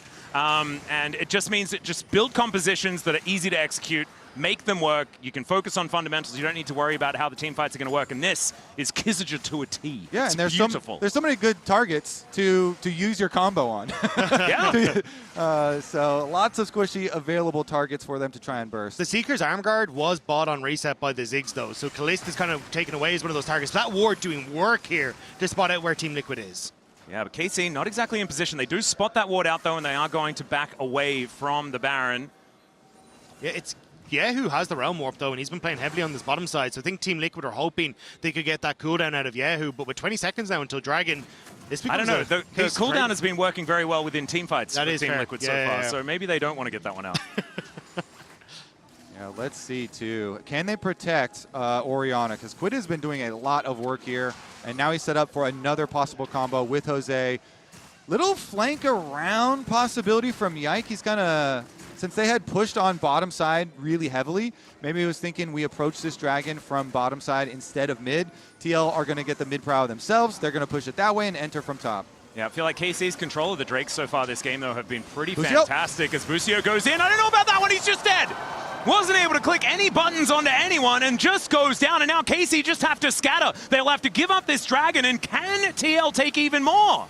they have to give up so much control as well. It means that there's already kind of that wave that's been pushed in mid that Team Liquid can reconnect with, and also potentially move over towards the Baron area. Busio can make it back out in time, but they're controlling the map so well right now. Yeah, I mean, the KC comp is so fragile, right? You have to make split-second decision. Not very Kizagen. No, it's not. You have to hit these combos. If they don't get a stun to play off of, then nobody else is going to go in. And so the Baron now is the next threat. Busio, though, back on the table. Support death timers are pretty short. Well, Corey's going to get in there with the Magnus Storm. They look to turn this fight around. Busio going to be the first target. Mega Inferno Bomb comes in, though. The Cyclone's fantastic as they do manage to get a kill back, but Jan is just untouched. Yehu taking so much damage, and now the resets start to come in. Jan really feeling like he's hit his stride in this game, and TL, they didn't want the Baron. They just wanted to kill them all. Kill them all and then take the resets here. They've got a lot of extra cash to spend. Let's take a look at it, though, because Core JJ, as you called him out, he sweeps over the wall. They get another big Core JJ rel engage. And then Tristana and Jose can both go over, and here comes a Shockwave as well. They're going to be able to get this one on multiple members. That's 4 members in Quid's Shockwave. Absolutely tears KC apart. KC thought they had their moment, but Team Liquid just baiting them in. The whole time, Jan had Buster Shot. Yeah. Like, even if they had have tried to get on top of him, he still has the cooldown. Yeah. Oh Look my at the goodness. Shockwave damage. You can see how much it's doing Quid on the Orianna, putting in work. This also bodes really well for the series for Team Liquid if Quid is not nervous in game number 1. He talked a lot about it when we had him up on the desk, in their series versus T1 and in the past series as well throughout his career. So it's very good to see for NA fans if Quid is feeling comfortable and confident in the games. And, of course, if he has a good performance here in number 1. I think if you're ever going to be nervous, it's when you're a mid laner playing against Faker in an international tournament. Yeah. I'm not blaming Quid for that one at all, ever. Speaking of T1, we're going to do a little Baron here off Vision. A little bit of a cheeky one, but they do have a lot of control of this game for now. And this Baron should just go over to them. Yike is going to poke his head in, but Jan, we mentioned the Buster Shot. He does have it, uses it, and Yike going to have to just try and get himself out of there. Now the Nocturne ult does come on through. There's the Shockwave, but it's avoided by Busio just beautifully as they've taken down the Trist already. Quid now in a lot of trouble, but he does manage to at least take out Busio, but Core JJ going to be required to stop Quid from going down, and the Baron was not secured. And KC are just going to say thanks for the leash. KC find the moment to bring it back with the Realm Warp. That actually works out perfectly. Yeah, Jan took so much damage from the Baron. Jan got so low for the Baron. Oh, wait a sec. All right, looking for an angle here is once again Core JJ finding an angle. That is a lot of damage as Yike's in a lot of trouble, gets the Cyclone down, and Kanna is trying to get these autos in. Yehu is a monster, but it's a massive ulti from Morgan into the wall. Yehu gets Baron involved, and he's going to go down to the Baron shot as Kanna just gets out of there. Spawn's losing his mind, and the Baron stays alive. You know who wins NA versus EU? It's the Baron! Baby! Baron Nashor wins! What an insane fight, though, because Yike goes in and turns the focus from Team Liquid, but it's the Realm Warp that ends up bringing in Yehu, flashes the Orianna ult, gets a ton of damage down with Busio, but it's as they try to follow up, that's kind of where it starts to fall apart, because Quid separates, Yehu goes a little bit too far trying to step up, and as they turn back towards the Baron, that's when Team Liquid fall back on Core JJ. Man, I love League of Legends. We're back at the Baron, guys. We're doing it again. It's KC have a cheeky ward over the wall, but they don't have any players. So this Baron is finally going to be secured by TL. I'm pretty sure Baron actually last hit at a triple kill in that last fight. Very impressive play out of the Purple Worm. We're going to need that highlight reel, I think, in the package towards the end of the day, as we now have Morgan going in, looking for an angle, as that was not the option that Kaliss was looking for, but that is quite a decent stopwatch. Still, it's just not going to do anything. He's going to go down. That's going to be an inner turret, and this is exactly what you don't want, is to have your main form of wave clear dead when the Baron is knocking at your front door. I mean, that tower did nothing to Morgan. Actually was doing negative damage to him. So yeah, good tower dive from him. And we've got another angle here as Jose Diodo just going to give them the thumbs up in multiple different ways. TL now just going to look to end this game. First Nexus turret is now taking damage. Jose with Paranoia available. Yike is in a lot of trouble. There it is. He's going to follow him to the fountain. And the Nexus turrets will be falling. Decent amount of AoE, but Yehu goes golden. They need him to actually do damage. But the Nexus is now being focused. TL looking for game 1 in this EU versus NA battle to bring them one game up in the series. carries. They're going to grab some kills first, and that is going to be that 1-0 for Team Liquid Alienware. Woo, what a banger opener right there. That, man, we said it at the beginning of the day, probably the best series. I think it's already there. I'm going to go out on a limb. All biases aside, I know we like watching our teams win. Some teams have been doing some winning, apart from Deep Cross Gaming. But so far, this has been so entertaining. More of this, please, gentlemen. Dagda? Yeah. It's your turn. Your turn next, Dagda. Your turn next. Yeah, well, this has gone to 5 games. Yeah, we all yeah. know what's going to happen. Yeah, So yeah. this is just a quick pit stop, you know? It'll be all right. KC just very, very generous, giving us as many games as possible. But man, that was one heck of a game. Gentlemen, what did you make of it? Oh, well, we spent a little bit too much time talking about 80 carries at the start of the day and junglers. Apparently was all about top lane. My God, what a gap. I did not see that one coming. It hurts, but if I keep shouting, maybe the pain will go away. I mean, Morgan has been on one in this tournament. It is crazy because it's so unexpected for me where when he first came into the LCS, everyone was talking to me about this guy is the GOAT laner. He's so hard to play against. You can't breathe. But by the end of this split, when I talk to top laners, they're saying, yeah, Morgan hasn't really improved. That's why they put him on tanks. He's no longer much of a force in laning. You know, he's kind of just there. And he comes this tournament. He's chain solo killing Doran. He's solo killing Kana after getting cheese level 1 and counterpicked against a Vayne exhaust. Like, that is actually crazy. Yeah, it definitely takes 2 to tango. I do feel like Kana made some mistakes and allowing that to happen, but Morgan punishing it so well. And of course, Morgan kind of being this reliable rock for the team when the rest of the map was a little bit messy, right? We saw some hiccups in the bottom lane, Jan stumbling a little bit, Busio finding these creative angles. But when push came to shove, TL managed to hold the line, which in that last sequence of play, we were going back and forth. Oh, that's a throw. Oh, they threw. Oh, this guy outplayed. Oh, that guy outplayed. So I think thanks to the Cisco network, we can take one more look at what was probably the wildest sequence we have seen at MSI thus far. Starting off looking so good for Team Liquid and getting really hairy really fast. So a big mistake here is Jose Dodo moves off the Baron, and we see Jan just get one shot. The Ziggs damage is there, still had flash up. He was tanking the Baron. Big mistake, and it looks initially favored towards KC. But then, as they start to disengage, you see KC move on to the Baron, starting to take more damage, and Morgan is the one who ends up making the big play to decide this. Exactly. Morgan comes back here. It was obviously split comms between Jan and Jose. Do we peel? Do we stay on? But then Core, look at this engage from Core. He was stellar throughout this whole game. Flashes in, Kalista does not react, gets burst down, had the Seekers, but just got one shot, and then Morgan kites out the exhaust and gets Mega, flashes in, catches Yehu against the wall there with the last of his mana. Quid is able to finish him off, and that was such a big sequence of play because there were mistakes both from Jan or from Jose, whoever you want to put it on, and then from Kalist, and it was kind of back and forth, but it's also brilliant plays from people on either side that are capitalizing on these little missteps. And it's just so crucial that you have a player who can step in these moments, and as we've been saying, and we will continue to say, Morgan really was that guy because, again, from the get-go, we saw KC prioritize Khan on the top side. They get the counter pick Vayne. They set him up with the level 1 gank. You take a look, it feels like this should have just been over. We were ready to pack it up in terms of what we would see from Morgan on the top side of the map, but he recovered so fantastically, and this does feel like where we have to leverage a little bit of criticism towards Kana. I mean, this is a really smart play because you already have a favorable matchup for the Vayne, especially with Exhaust as a summoner.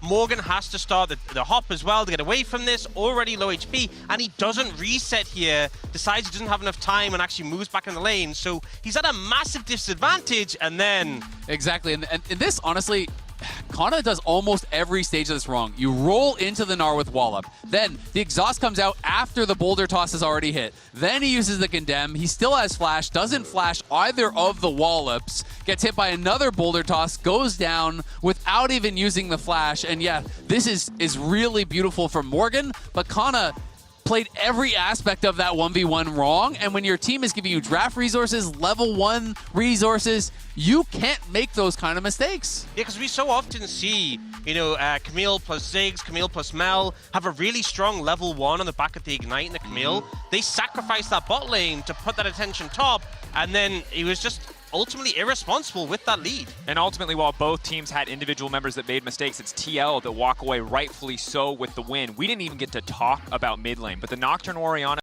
hotly contested and so well utilized by TL, really brought back what was a difficult back and forth game. So on the opposite side for KC, I think we need to see more from Kalist. He had a good start, but wasn't reacting fast enough in those final fights, and we definitely need to see more from Kana. He got so far ahead of the curve. There was that time when he was just hitting bot lane tower, getting plates for free, getting farm for free, got more plates in the top lane. He was super ahead of the curve as Ziggs, had a lot of damage in his build, and then a couple of fights where the ult wasn't hitting the right targets, and then just dying with Flash, with Seeker's arm guard up. Really felt rough, and it is his first mage game, but when the game started, I was like, hey, he looks really solid on this. This is a carryable game for him. Yeah, absolutely. It's going to be exciting, but right after the break, game 2 coming up next. Can KC bounce back, or will TL bring us the match point? Bounce back. I vote bounce back.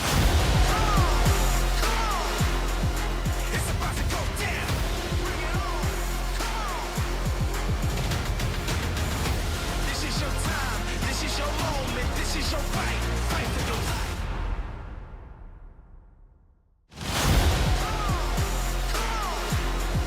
It's about to go down. Bring it on. This is your time, this is your moment, this is your fight. Fight for your life.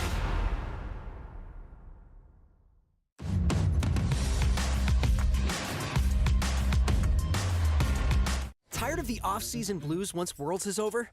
Fear not, because League of Legends is coming to the very first Esports Nations Cup, where players split from their clubs and compete for national pride. Will China test every limit imaginable? Will South Korea turn every game into a macro masterclass? Will EU and NA actually play in the correct lanes? The final event of the year is not to be missed. Esports Nations Cup 2026. See you in Riyadh.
In esports, legendary moments demand speed, scale, and soul.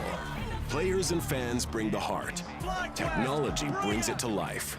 Every frame, every stat, every decisive play. In partnership with League of Legends Esports, we're driving digital innovation that empowers the esports ecosystem to keep expanding. So players can focus on the game, and fans can focus on the moment. Times like this are where star players shine and new legends step up, where legacies are built and dreams are either realized or ripped apart. He still doesn't die! You cannot step the faker and expect to live to talk about tomorrow! He dropped it well with the Arcane Storm, doing so much work in GG! They are just going to ace them! When I was a player, if I was to like make a misplay, maybe it's my mouse, maybe it's my armrest, something feels wrong. If you were at home, you wouldn't do that. The Infinite Precision Armrest is part of the larger Circulab on Stage standard initiative, aimed to bring your home or training room settings to the tournament stage. 이제 저뿐만 아니라 다른 선수들도 세팅을 더 원활하게 할 것 같고 가장 편안할 때 더 강력한 플레이가 자연스럽게 나옵니다.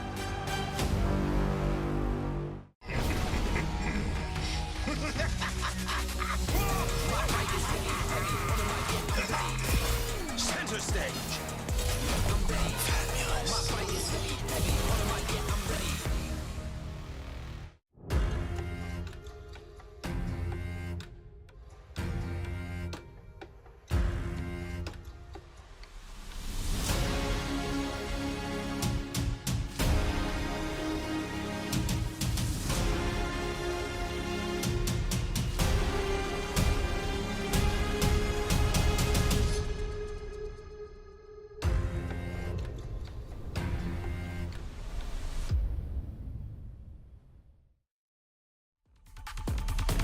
to make your vibe get down.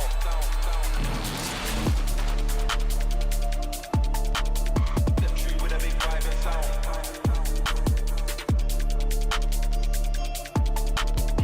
Time to make your vibe get down.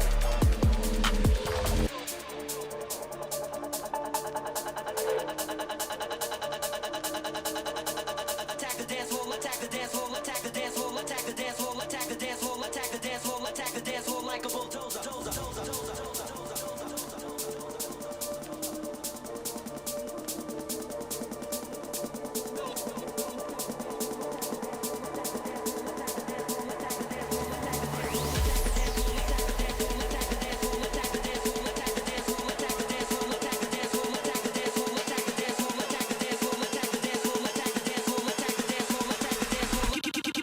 Keep it going now.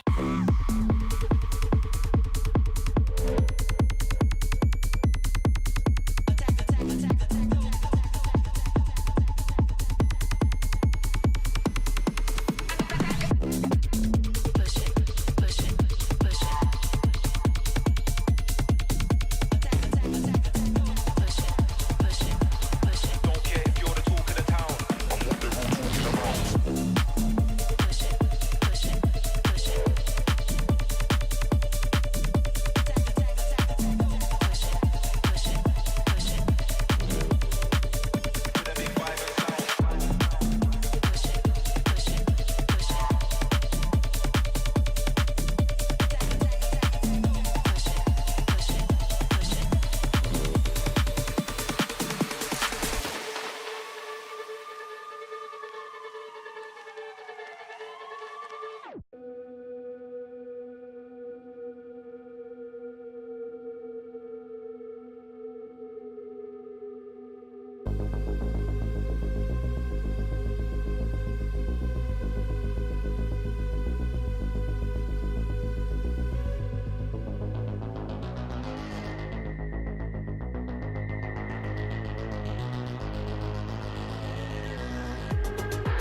Welcome back, ladies and gentlemen, to MSI 2026. One game down in this best of 5, and Team Liquid. Look at that smile. Look at Jose over there. And you can tell exactly why he is smiling, because he is now into the HyperX Champion Select for game number 2 with a victory under his belt, having played a pretty beautiful Nocturne game. But I think, you know, this has been about like the top lane, the solo lanes, right? When I think a lot of us were talking about bot side of the map earlier on in the day. I actually think, though, coming into this, KC will start to shift their focus to that bottom lane. I think with the Nautilus ban, they're looking towards things like the Ashe Seraphine, which has been their kind of comfort pick over the course of this split. And we even got to see it coming out against T1 as well. I imagine with the Bard ban as well, they will just go back towards this. Well, let's see what is going to happen. I think no more experimentation is what a lot of people will be calling for as far as that bottom lane is concerned. It is now kind of, what are we going to be picking up? The Ryze, the Orianna, both of them unavailable, but the Anivia that was banned in the last game, I guess, is theoretically an option, but less intriguing when the Ryze has been banned. Still taking a while to figure out exactly what to lock in, as finally it will be that Seraphine. So we are looking at the Ashe Seraphine option. What we have seen is the response of Ashe Lulu to deny it, but I don't know whether that's where TL want to go. Yeah, it's interesting because there have been so many different types of responses. You know, the Ezreal Karma is kind of the tried and true old, like super good in lane, poke them out, have lots of pressure as well. So we'll see what direction they decide to go. Yeah, they've also been happy, and like Kalist used to be a big Senna player, so can also fall back to like Senna Seraphine if you really want to in that regard. But we'll have to see, is it is going to be the Lee Sin. So do they try and take away the Ashe? But I mean, you're going to be very happy about a Lee Sin for Jose Deodo. He's kind of popped off on that Kobe. He's got a bit of comfort. You guys heard about that? You heard about that? Yeah, you wouldn't shut up about it, to be honest. So it was doing pretty good on this champ. Yeah, let's see what they decide to go with into the Ashe Seraphine, because you can go kill lanes. Oh, yeah. Okay, it looks like this has been a favorite that we've witnessed, is like Mel Pike into the Ashe Seraphine as a bit of a kill option. Yeah, but I just double-checked. He hasn't won on us, which makes me happy. Yeah, that was the warm-up one, you know. Yeah. That was the training episode. Oh, there's the Rumble. I really love it. Like, Encore and the Equalizer is a lot of powers. There's Ezreal Seraphine. So so people do Ezreal Seraphine as like the backup usually when they don't have the Ashe. Yeah, when the Ashe has been banned. I think it's because of Mel. They like, you need the extra safety. You know, they can't have too many vulnerable, no mobility targets. It's also you really don't want an Ashe arrow coming back at you, which can often happen when you're playing against the Mel. I think you also don't want sense. a Encore coming back at you or a True Shot Barrage coming back at you. So there is still a lot of value for that rebuttal. That freaking Mel champion couldn't reflect all these spells. Yeah, exactly.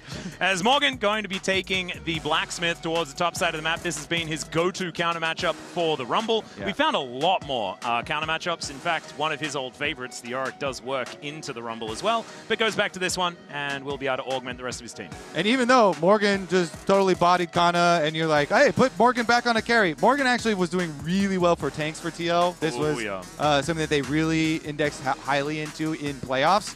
And having that Ornn ultimate to go along with this is going to be great engage to try and attack the Seraphine. And it makes me a little nervous because Morgan also bodied Doran in this matchup only a couple of days ago. So I do think he's been absolutely spectacular. And I think it's been super interesting because I know Morgan didn't do as well domestically as people were hoping.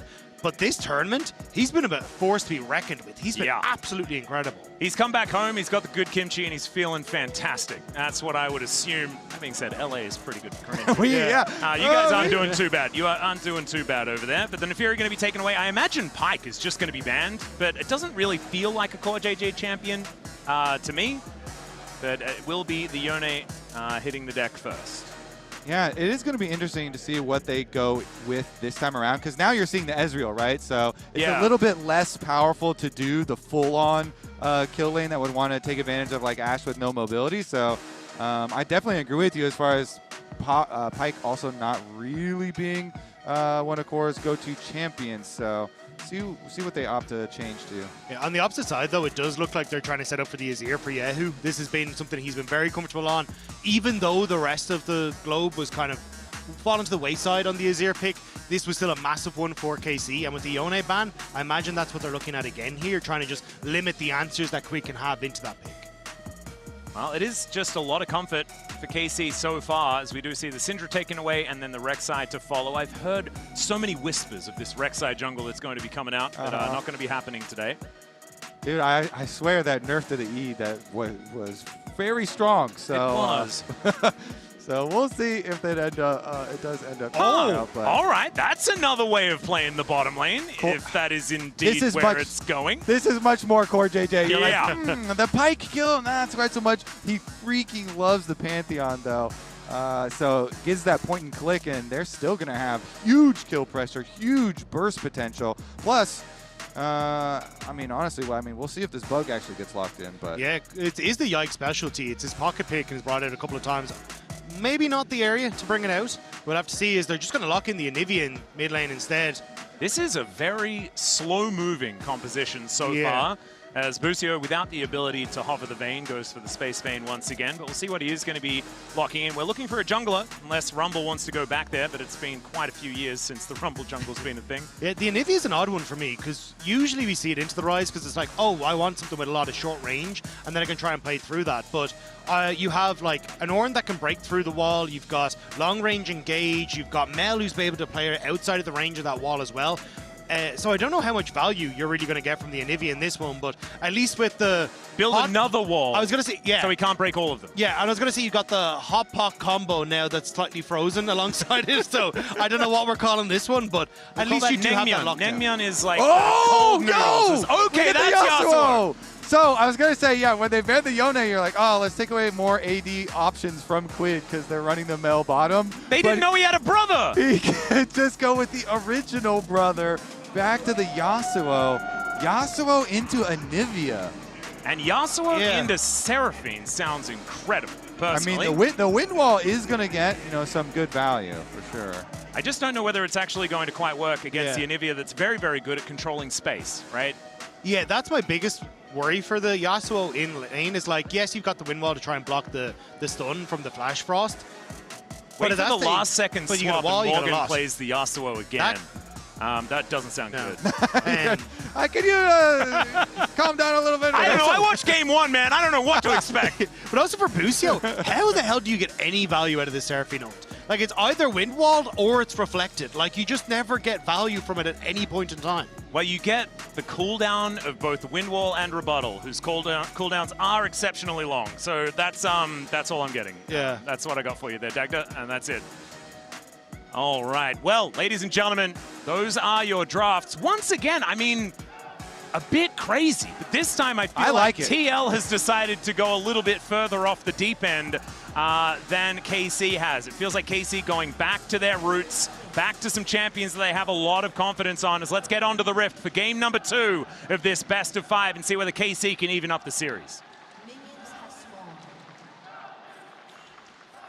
All right, gentlemen. Let's see. No weird starts at the beginning of this one so far. Jose and Yike just going to be spotting each other out. Yehu just over to support as well.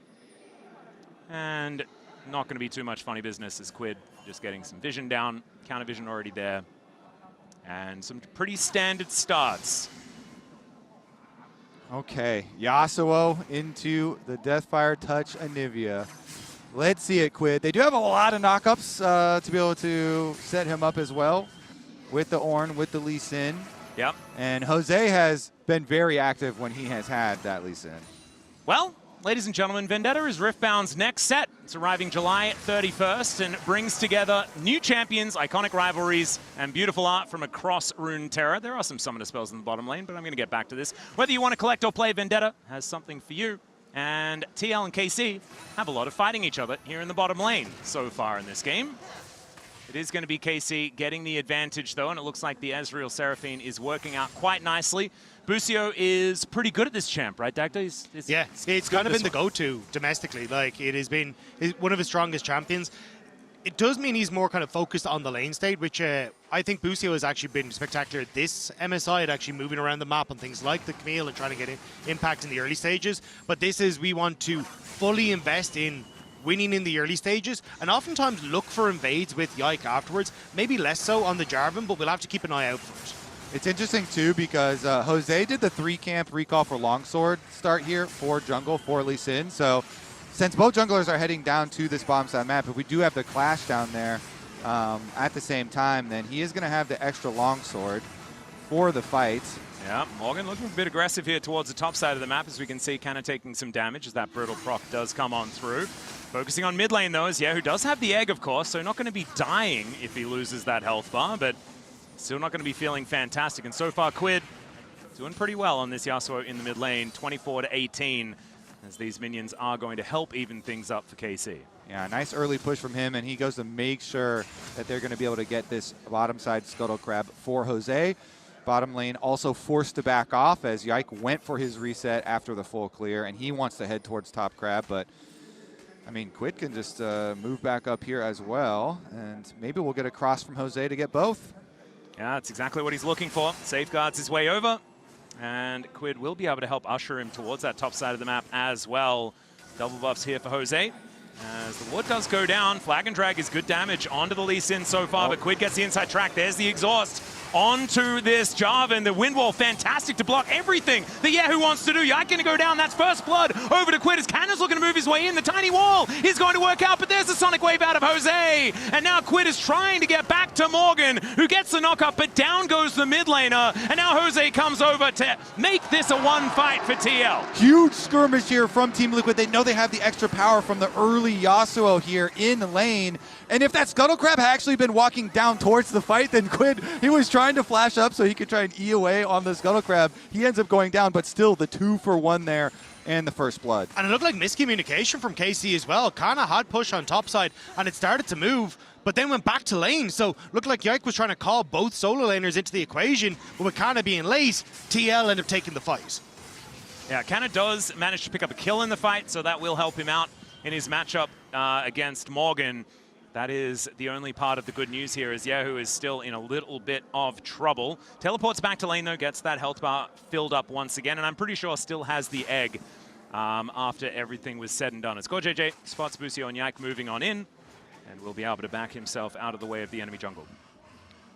Yeah, let's take another look. So Jose is very well aware that he could be in this bush, so they're kind of flirting around with it. And then Quid comes over, early exhaust, as you pointed out. And then they can follow nicely. Jose hit his Q, so he could follow Yike very quickly. As you're mentioning, you know, the distance between the top laners actually get the kill so quickly that the slight early arrival here. Yeah, and that's why I was surprised, because Kana had already walked down. He warded the Pixel Brush and then went back up into lane as Yike went for the flag and drag. So looked like Yike maybe thinking, oh, Kana's already moving. I can start this play. He'll arrive in time. He indeed. Exhaust from my mid laner. Yeah, Quid having a pretty good time. It's okay. Yike now moving in towards his bottom side.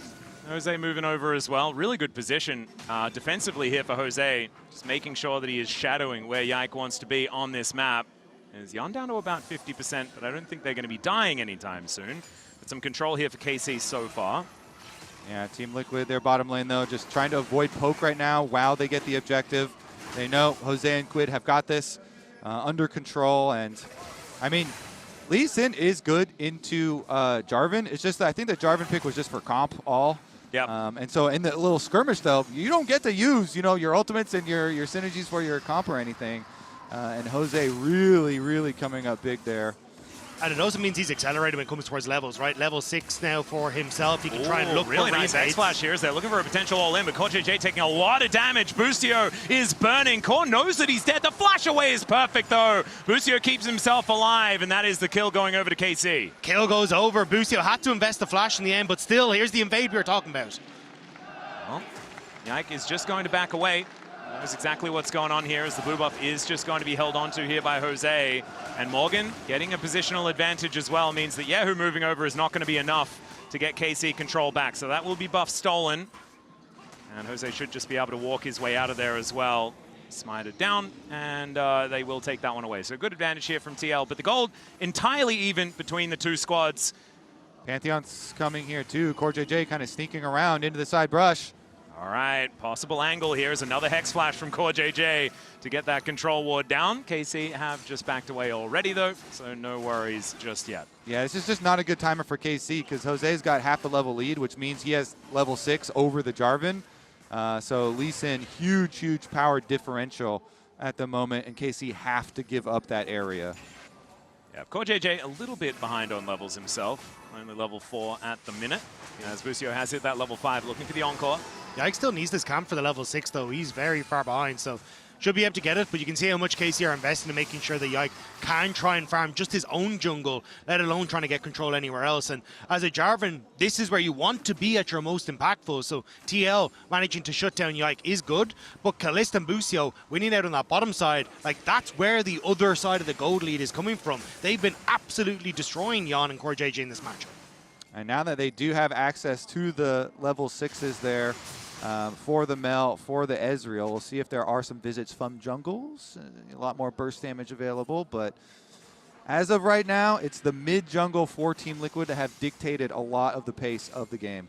Yep, and now the Void Grubs have spawned. Right now we see KC moving up there towards that top side of the map as Quid dashing on over, but Yahoo is doing a lot more now that he does have access to the Glacial Storm to try and hold this lane in order, and Yike will be able to get the first grub at least.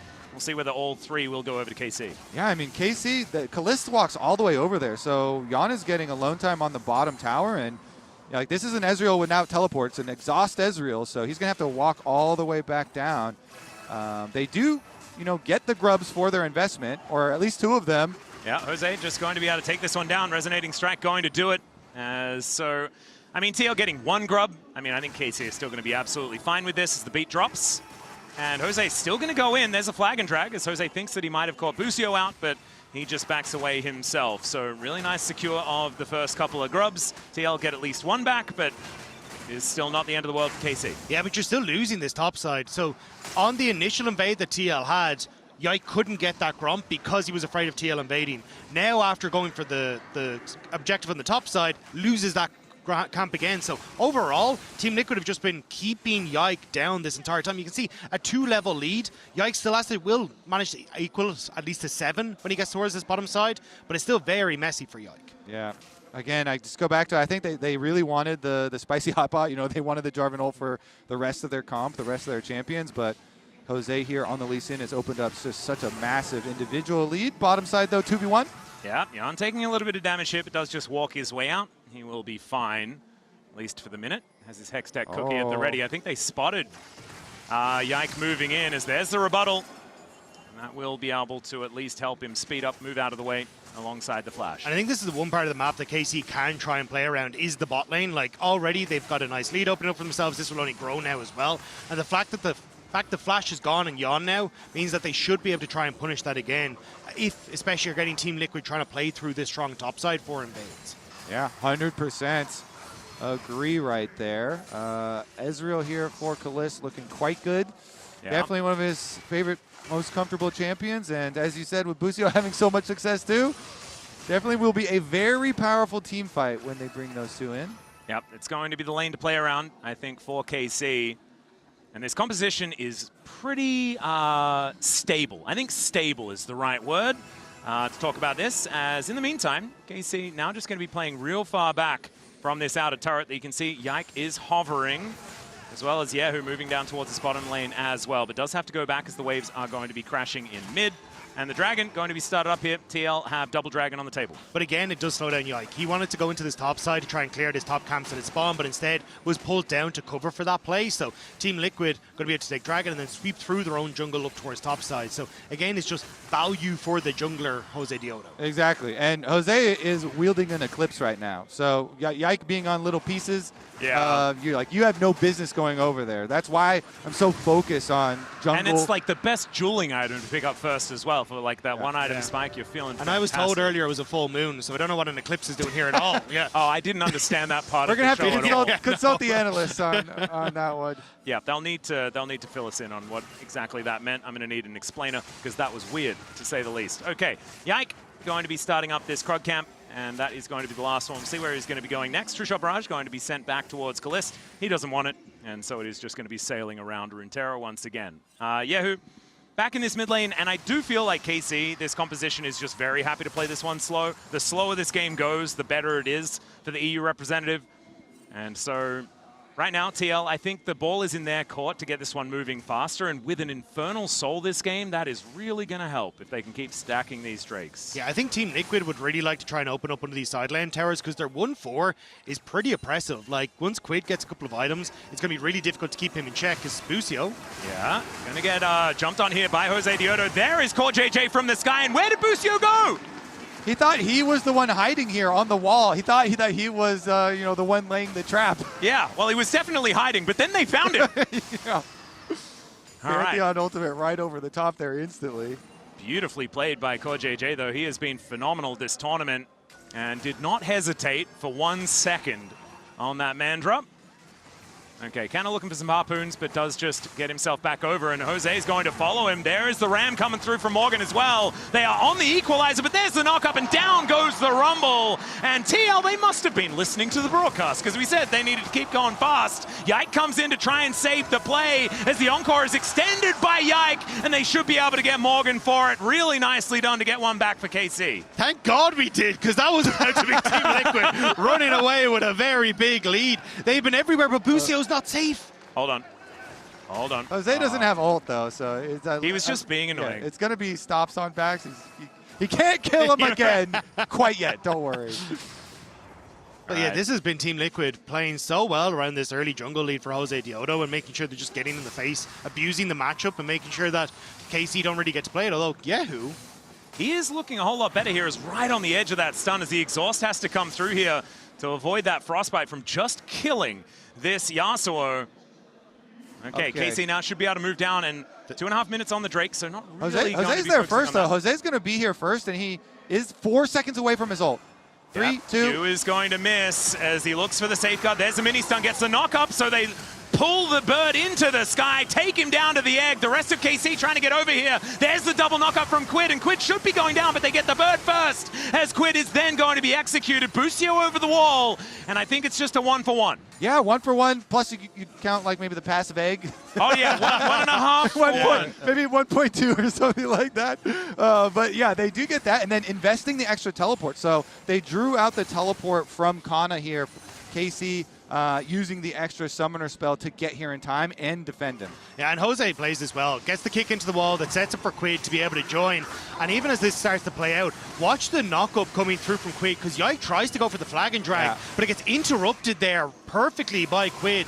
And even though he does end up falling down, that really buys enough space to, 1, get the kill, 2, get the flash from Busio, and then able to back away. Exactly. The extra summoner spells there invested by KC during the skirmish. We'll see about the next dragon. It's only a minute and 20 seconds away, and you know Team Liquid are going to set up again. Yeah, and I think this is where KC really need to turn this game around. On that next dragon fight, if they deny that, it slows down TL so considerably.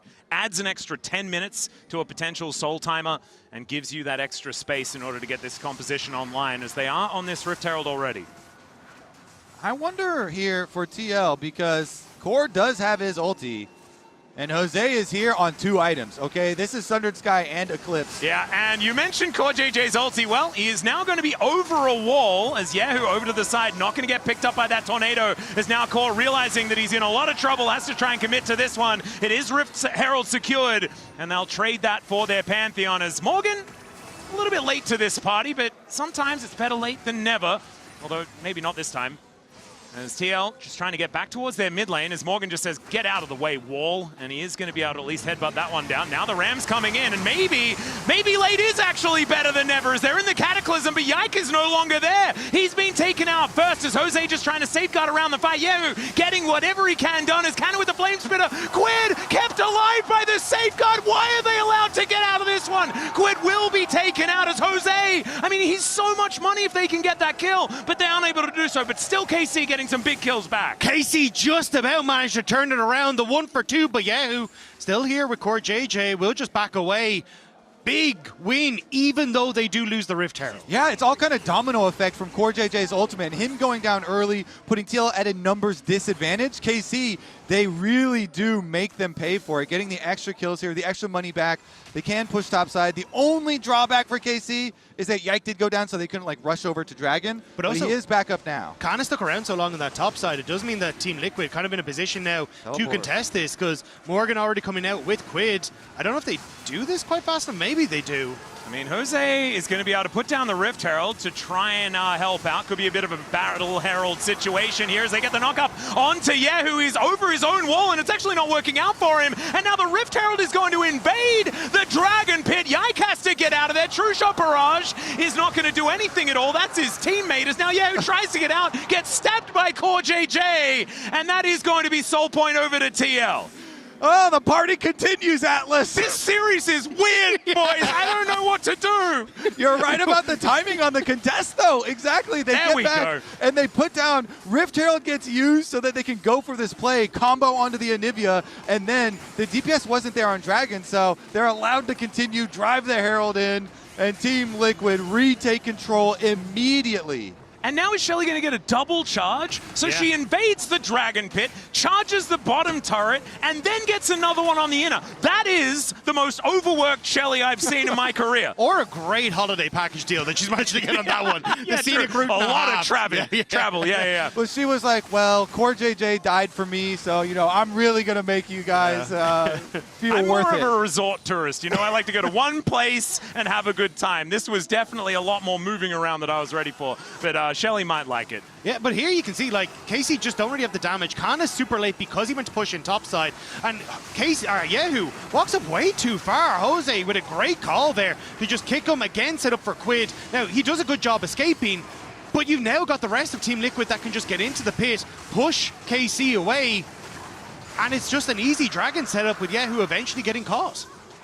And it's this kind of chaos that this TL composition thrives in as well. And they are able to create it at a moment's notice based on Core JJ just falling on people from the sky. But it also feels like a very different form from KC that we saw domestically. Like, team fights were their bread and butter, as Yike now. Yeah, Quid in a little bit of trouble in the side lane, but now Core is coming from the sky yet again. He does get charmed up, and now Jose making his way in. It's Canna that turns up, though. There's the ulti from Quid, gets out of the equalizer and takes down Yike. These shields are working out so beautifully, but they take out the Yasuo in immediate trade, and then Core JJ taxis his way to Yahoo and keeps himself alive. What the hell? Car's playing the best series of his life. So is Jose, baby. I mean, honestly, nah, it's just a regular Lee Sin game from my boy. Yeah, exactly right. He's going to find Busio here. And Core JJ won Worlds in 2017. That was a pretty good series as well. But I like recent memory, my God, he's playing so well.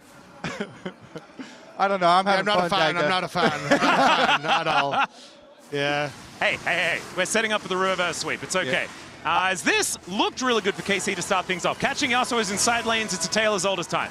I mean, this TL, they have really been thriving in these skirmishes, especially with all the mobility here. Jose and Quid keep comboing for these knockups, so they're able to get enough damage done. And Jose is so far ahead, he's king on the Rift. Core JJ, as you're saying, he's still able to like flash and it's done. He was on 20 health like the whole team fight. Yeah, and I mean, it's just the fact that Team Liquid, again, are in such a good position to rotate towards these plays. They have the TP, they have that push in mid, and they just can't keep up. Oh my God, that is horrific. That is so cursed. I love it. Jungle diff, boys? I would say so. I think he's pretty legendary. And I mean, Jose is as a ladder player in general. But yeah, he's 8-0-3. This Lee Sin is just a monster. But it does, again, I was kind of starting it before we got the pick, was that it doesn't feel like the KC, really. But yeah, I mean, this is not the style that I'd be looking at. Yeah, and the Coinbase gold grind, not something that Dagda wants to talk about, but Jose very, very far ahead, 3.6K. And yeah, it's basically, if you're going to look at where the money's coming in from, let's just go with everywhere. Yike now in a lot of trouble as they've really been able to hold him down this game. Out of turret, now being sieged down, and they haven't done a whole lot of work as far as opening up the map through mid is concerned, and the wave clear is still going to be there in spades here for KC. As Core JJ moves to number 11 as far as assists, and yeah, I think this is the right time to have a giant Core JJ on the side of the screen.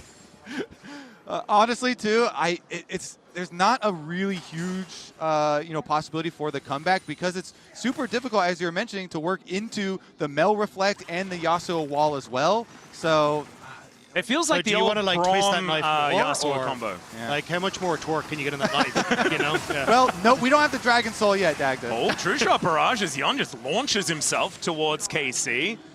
And, okay, Sonic Wave from the darkness here as Jose is very, very scary, but they think that they might have caught him here as the Ram comes on through. They're looking for Kalist. Quid's going to find him in that backline, but immediately gets exhausted, taken out as Jose gets a kickback onto Yike, but it doesn't really do anything at all. Equalizer now going to come on through as Core JJ going down lower and lower. The double snap from Yon is good, but they are out of teammates. Triple knockup from Morgan. He flashes over the wall, and he is still going to die as TL.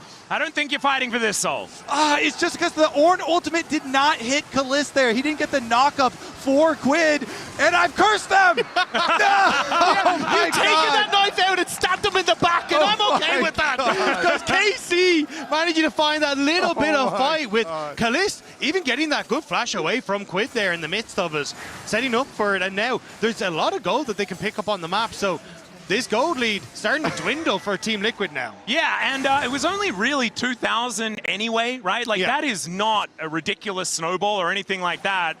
Let's have a look at how this one was attempted to be set up here as they are so split, TL. Yeah, so Core actually goes for Busio, but then, yeah, the Ornn ultimate not getting the knockup here towards Kalist means Quid gets deleted. And the Yasuo immediately out of the fight means they're not really going to be able to salvage this for Team Liquid, so then they're just trying to run everybody for themselves at this moment. Yeah, and there you can see, just even with the lockup, Morgan trying to play frontline for Team Liquid still gets caught out at the end. So it is something back, and a little bit of time ball for KC. And you can still, like, the main focus for KC is Kalist. He's the one with a 2,000 gold lead in that bottom side, 3 items now in the Ezreal. If he is able to play his game, he's in a great spot, and that's why Team Liquid coming into that fight were trying to focus him down, just couldn't make it happen.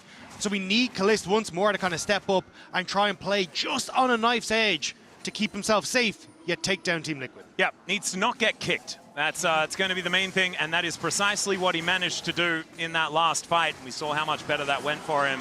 As Jose looking for a bit of an angle here. Kalist very capable of just clearing out these minion waves over and over, and that outer turret just seems like a thorn in the side of TL, unable to really open up the map. And another 3 minutes until another chance at that Infernal Soul for Team Liquid. And I think it's going to be really important to get themselves on it 24 minutes, and so the Baron up and available as well. Going to be a difficult objective to go for because, I mean, unless Morgan tanks it up, it's a little bit difficult for both teams to tank that particular objective this early in the game. Yeah, Morgan's starting to upgrade people's Ornn items as well, hand out the extra value there just in time for these big objectives. And Team Liquid taking the other side of the map right now, wrapping around. All right. They do have a Pantheon ultimate ready again, so you have to be careful about overextending inside lanes. Kana rightfully pulls back while the rest of the team is getting Baron vision. But look at the amount of vision that is there for Team Liquid. The observers just highlighted it. They kind of know exactly where everyone is if they walk through the enemy or their own jungle on KC's side, but being forced away here. Yep, Quid in range of Jose. That is going to be the main thing here. Anytime he gets that Dragon Rage kick option, as now we've got Morgan making his way in as well. Jose getting himself out. The wall is avoided by TL quite nicely, and Jan getting some alone time with the turret. That is going to be a big deal.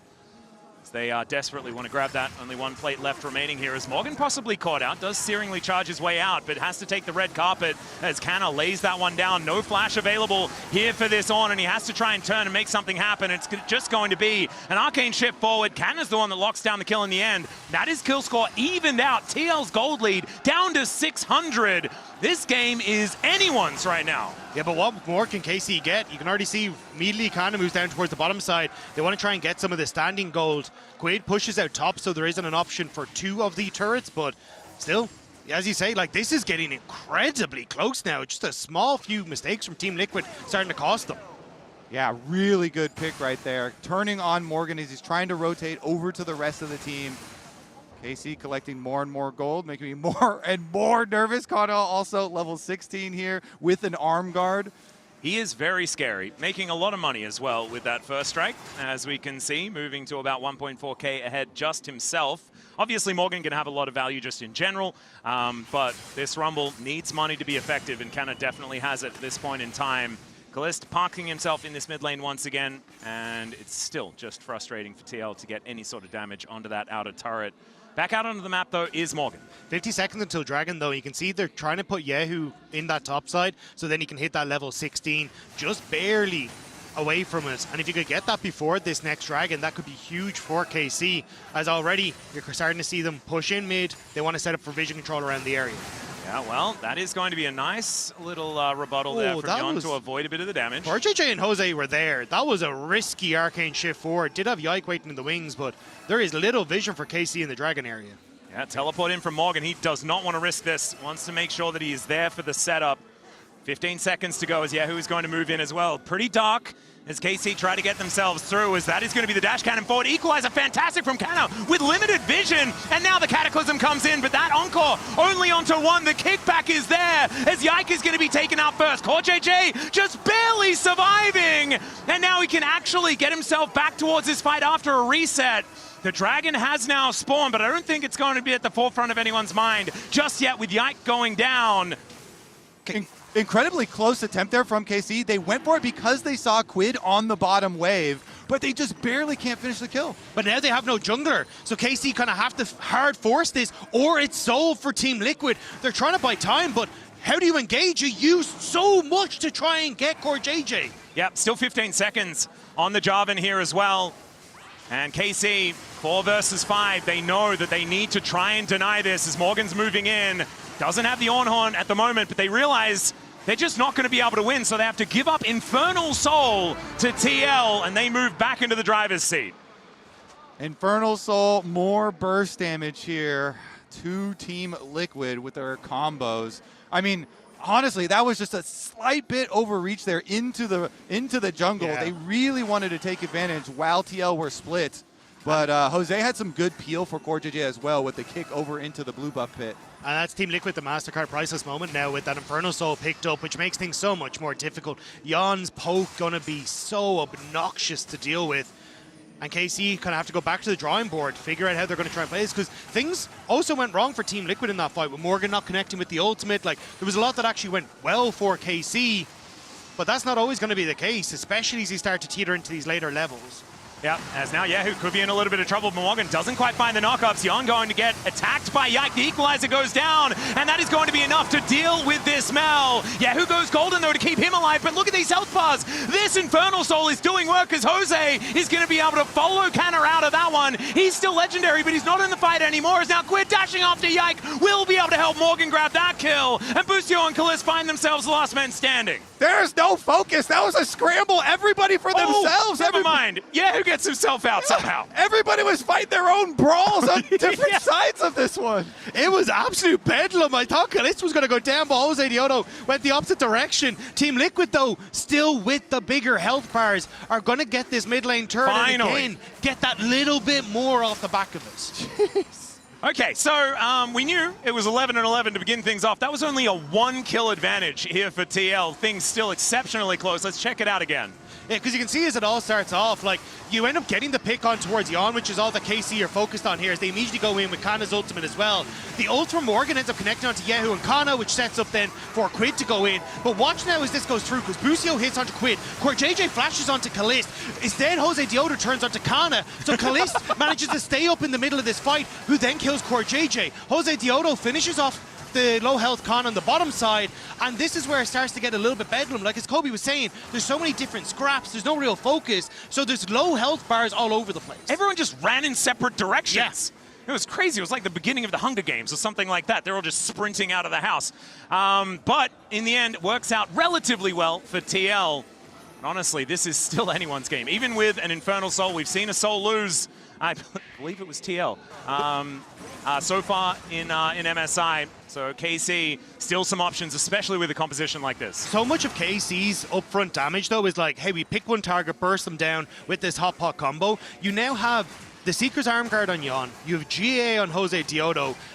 And I don't think you're getting through Morgan quite as easily as you'd expect. So really the targets for this combo are starting to disappear. So I think this is where it starts to get a little difficult now for KC with the comp. Big thing for me, though, was that Busio did get a really good ultimate. He got the Yasuo at least. You know, I thought it was going to be very hard for him to be able to get a good ultimate off with Wind Walls, with Mel Reflect going around. But they've still been able to find very good effectiveness there. Yep, good angles. It's now TL looking for an option towards the Baron, or at least wanting to get some vision, as there is a Ornn slingshotting himself towards the top side of the map.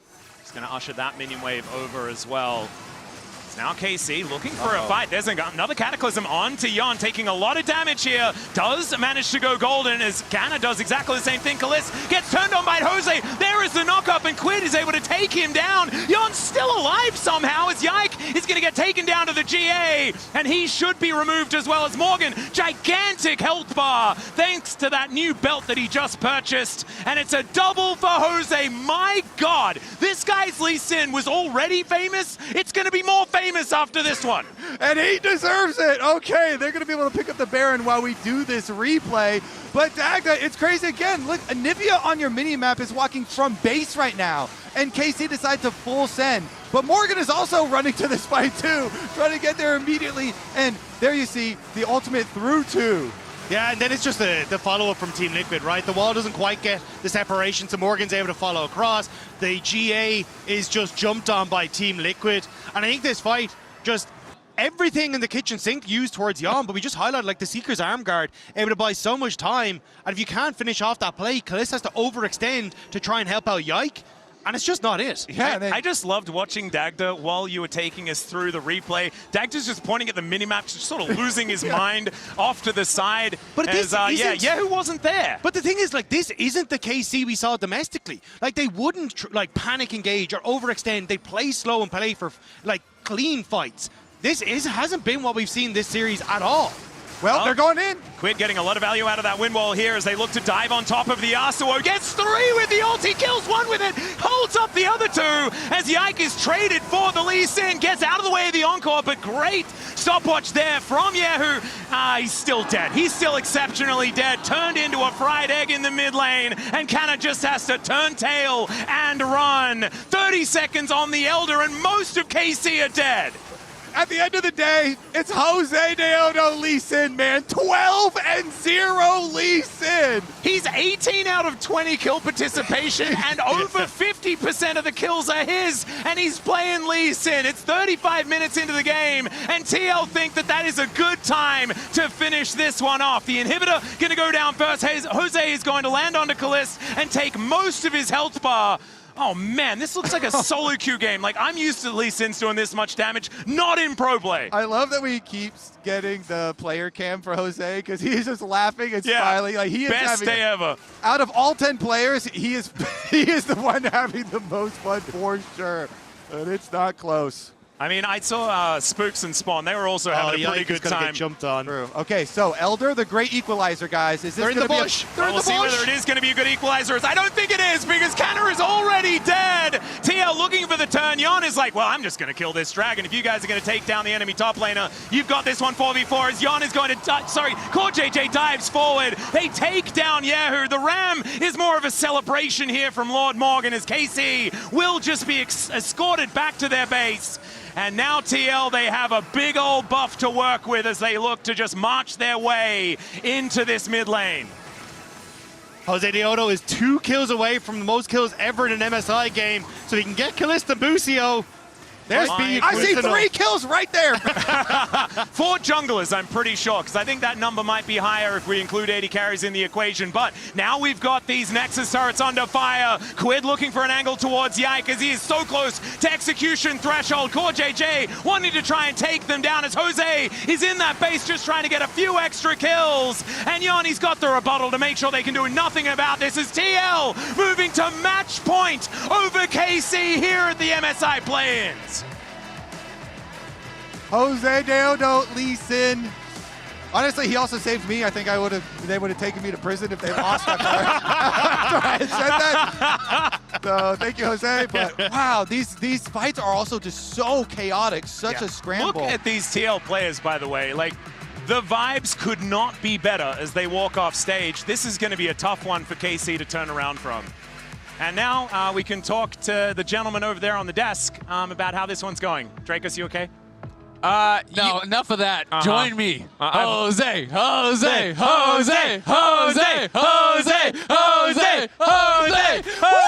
Bro, it's not the first time Europe has been bodied this hard by an Argentinian, but it is the first time in League of Legends that this has happened. This was the most 1v9 performance in an EU versus NA matchup I have ever seen. It's crazy. I mean, he was almost 5,000 ahead individually while his team is up like 2.5K, right? Like, this was an absolutely outstanding performance, and he needed every bit of that for his team to win. But I have got to say, KC, where is your preparation in draft? When we were seeing this let through in draft, I was saying to Dracos the whole time, well, this is Jose's by far his best champion. It's completely permabanned. He has a 100% win rate on it in NA.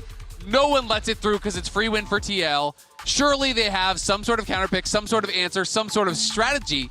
And then they're just like, no, I guess we just don't care. And you know, we saw them take a similar risk against T1 when they left Carrier's Bard, which domestically has been very consistently banned away, 100% win rate. They do the same here, but I feel like the strategy to deal with it wasn't there. They didn't have that ability to shut him down. They didn't have picks like the Rek'Sai, which they banned. The Poppy was banned, and he just ran rampant in this game. And guys, I'm so happy that Jose Daejeon got to do this, even if I'm really sad. But I'm also incredibly pissed off with KC, because it's not hidden information. If you look at the numbers, if they've ever watched a single one of your broadcasts, if they've ever listened to a single one of your podcasts, spoken to anyone who's met Jose personally, or just, watched a game of League of Legends, you would know that this is a big problem if it goes through. And the worst part, the icing on this very shit cake, is that they started a 2v2 skirmish in mid-jungle that started the snowball. That was them who started. That was KC. That was Yike who EQ'd in to Elysian, who's so much better. With Yasuo closer playing Exhaust. Exactly. And there is the world. If Yasuo had recalled, if you're up a man advantage where Jose Daejeon might have looked foolish, that is not this world. That is not this timeline. That was awful. Honestly, I think even if they just watched the World Cup, they would have expected this level of kicks from an Argentinian and banned it away. But, bit of disrespect. Has anyone ever seen Messi and Jose in the same room at the same time? I haven't. So there we go. Me personally, I have not.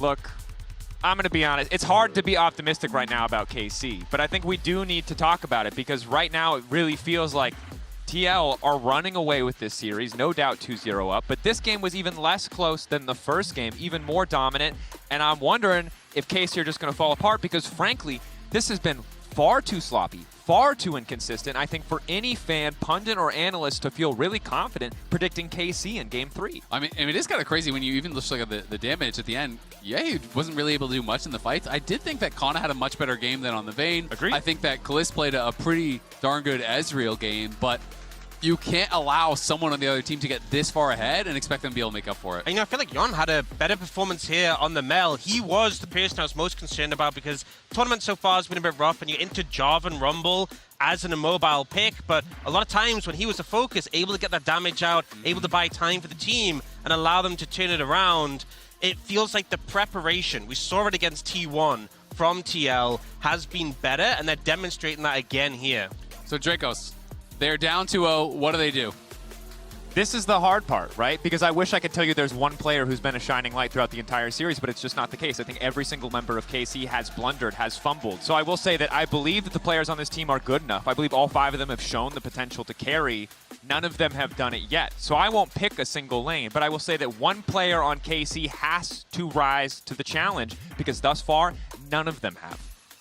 I agree. I mean, it's step up right now or go home 0-3 to TL. Game 3 coming at you right after the break. I'm gonna fight. I have ulti. 인터넷도 박아주면 좋아요. I have ulti. I have ulti Ben. I'm ulti Ben. Fight in top. I'm coming. Set up in top 2. Let's fight. Oh, rumble tip. Slow. 5 seconds. 5 seconds. Slow as well. Play a bit slow. Jarvan ulti. Anivia maybe? Anivia? Watch. I'm coming as well. Azure not here. Jarvan no flash. I'm first. Coming. Rumble no flash as well. 나 왔어. We win this. Nice job. Wait. Huh? We won. TL moving to match point over KC here at the MSI play-ins.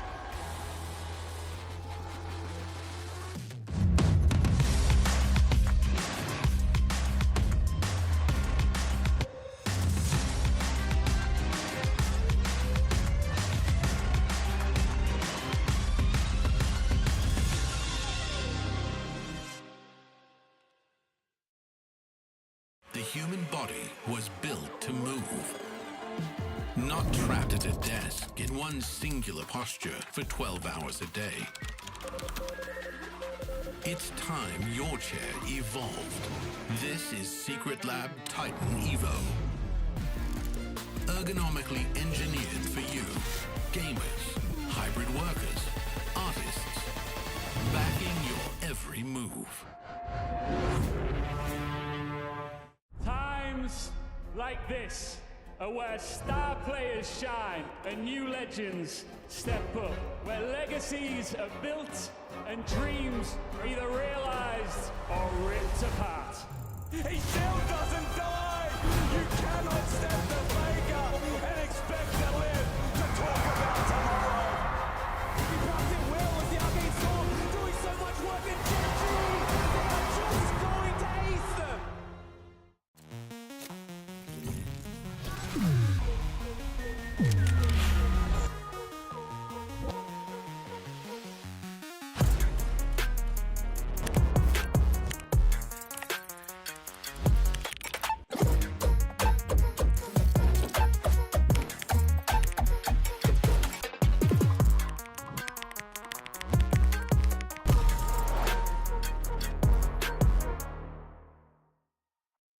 Tired of the off-season blues once Worlds is over?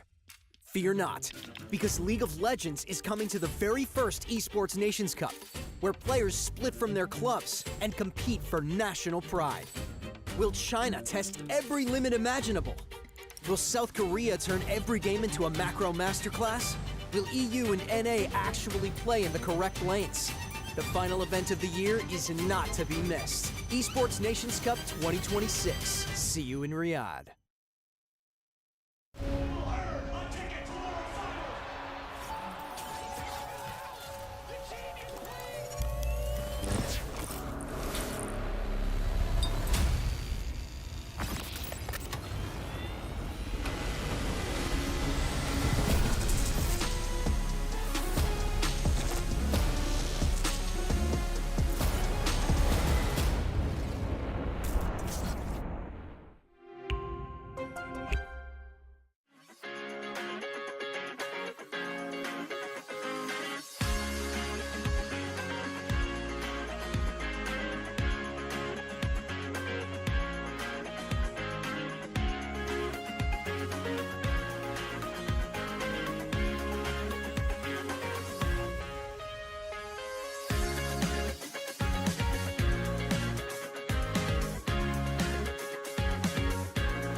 told you I was done with basic browsers.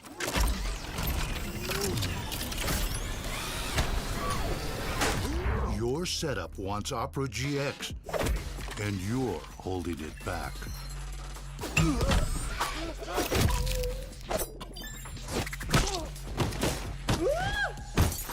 Upgrade to the gaming browser. Download Opera GX.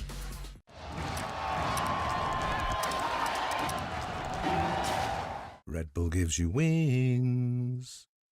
With my new phone company, Menace Mobile, our pricing structure will be so confusing, it can only be described as evil. That isn't evil. It's just typical phone company stuff. And besides, people just switch to Verizon. With their new Simplicity plan, there's just one plan and one price. What now? And it's only $30 for a single line.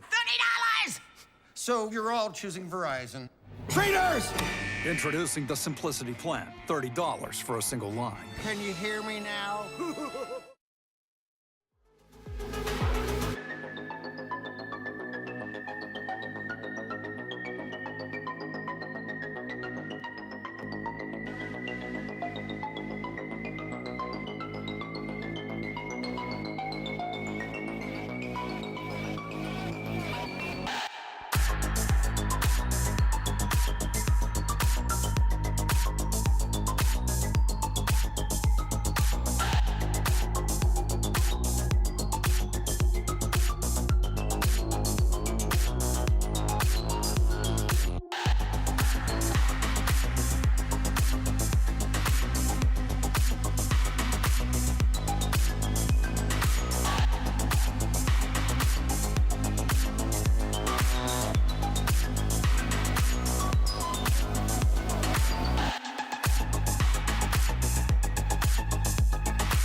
Welcome back, ladies and gentlemen, to MSI 2026. We are hot dropping straight into Champion Select here as we get into game number 3, as KC try to find it, try to figure it out to bring themselves back into this series and possibly get themselves a reverse sweep, but their backs could not be closer to the wall. Well, luckily for them, Lee Sin, Jose cannot play it again. And they're still banning the Akali. That is a good ban against Quid. All right, there we go. Some homework has been done. Some, not all of it. The Bard also going to be taken away here. And first pick now available for TL. See what Morgan is going to be taking away. I always just think it should be Renekton. But that's because all I care about is Morgan and playing his favorite champion. They did ban the Jace. Chances. Instead, Nautilus going to be locked in for Core JJ. Yeah, this is because you're kind of hitting on towards like the comforts that are being taken away for Team Liquid, but a lot of those comforts are gone for KC as well, right? Like the top lane, the Rumble being taken away, the Vayne was even a big pick for Kana domestically. The Busio's champion pool has been whittled down as well, so I am curious what the plan is going to be here, as Jhin was not the high priority that I was expecting. I was thinking about Jhin, but not positively. The I was Varus gonna going to be the choice say, instead. I haven't been a fan of Varus after the nerfs. Yeah, but same. The team still are. So they're going to take it away. And Jan himself has been a fan of it too. He had a good game on it, right? They played the only lethality Varus that we've had so far this season, this tournament, and did pick up a victory. As Yike is not allowed to play the bird. Yeah, I maybe it's just the Xin Zhao here, and you just try and look for a push on bot lane into play towards the Xin Zhao. Oh, okay. What about an immediate Sylas pickup? I mean, honestly, the Sylas buffs I thought were really crazy. I've been waiting for Sylas to come out either in mid or in jungle. I mean, Sylas into Alistar is just so good. Yeah. The Alistar, though, was one of Busio's pick from the first split that he was exceptionally good on and was able to make a lot of plays on the roams. So trying to find an answer into the Nautilus, I think, makes sense as well, because you hook him with the Nautilus, you get the Pulverize to interrupt. And there is your pick. There it Mr. is. Atlas. Morgan gets his Crocodile, and I am a very happy man. Senna is going to be hovered here for Quid for the moment. They will lock that one down. So Senna, not as powerful as she was the patch prior, but is still able to get work done in the later stages with a whole bunch of extra range. Yeah, and honestly, should still be able to stack souls off Alistar pretty nicely with the double melee support matchup for bottom lane. So even though the kill drop percent chance for the souls was nerfed, still could farm them pretty nicely off the melee champs. And Sion was tapped on this patch, but didn't really do anything. Still, we have seen Renekton's have a better time in this matchup so far this tournament. Kana still going to go towards that one, try and nullify the Crocodile out of Morgan. I think Doran was the one that tried to do this against Morgan and really failed to do so, even though they did win the game. Yeah, Morgan did solo kill him. Looking good. Morgan has really, really been on fire this tournament and at the end of our playoffs as well. So definitely worth the confidence there. Now let's look towards mid and jungle, though, because we're starting to get down to it. I always think that Trundle is just so OP versus a Sion team, not only because the ult, but also the pillar is so good. Okay, there you go. Yes, protection ban the Trundle. That is a very good ban. I think if they had have locked in Trundle Sylas, I would have been like, well, we can go home. Pack it up. But they are going to be able to ban away that Trundle. And then, since Trundle is banned, you mentioned Xin. Xin is now higher priority since Trundle is banned away there too, so maybe we raise the priority here for jungle. We also have seen things like Skarner in the LEC and that have been working very well, especially if you just do want this tank front line for KC. And then you've always got the option to try and leave that counter pick for Yehu as this goes on. Maybe they have so many tanks already with the Siren and the Alistar. Yeah. How much beef is too much beef? I mean, you got a cow, so there's a lot of beef. Yeah, they can probably play whatever they like. And the other thing that is like the counter matchup that we've seen into Xin Zhao of old is the Kazakhs that we've seen already hovered and considered. That's not a tank. That does the damage. The Sylas going to be banned away as well. It's KC. They're not allowed to listen to the broadcast, so that is just their choice. And not going to deny me what I wanted. Okay, one last ban hit to come through here from TL. Let's see whether they focus on Yehu again or whether it is going to be something else. Yeah, there's going to be a lot of bans gone towards the mid lane, or a lot of champions gone from the mid lane. So I'm curious what the plan is. I mean, Hui did get buffed, and I've kind of been a little surprised that we haven't seen a bit more of him. I mean, that'll definitely be something for like Cream for top esports later on, but I thought teams might try and look towards it. Just going to be the Talia instead. All right. Going to be making Morgan's life a little bit more difficult. Can certainly get some work done into the Nautilus there as well. So they need point and click CC to go with their Talia to set it up for jungle. But Pantheon was already played.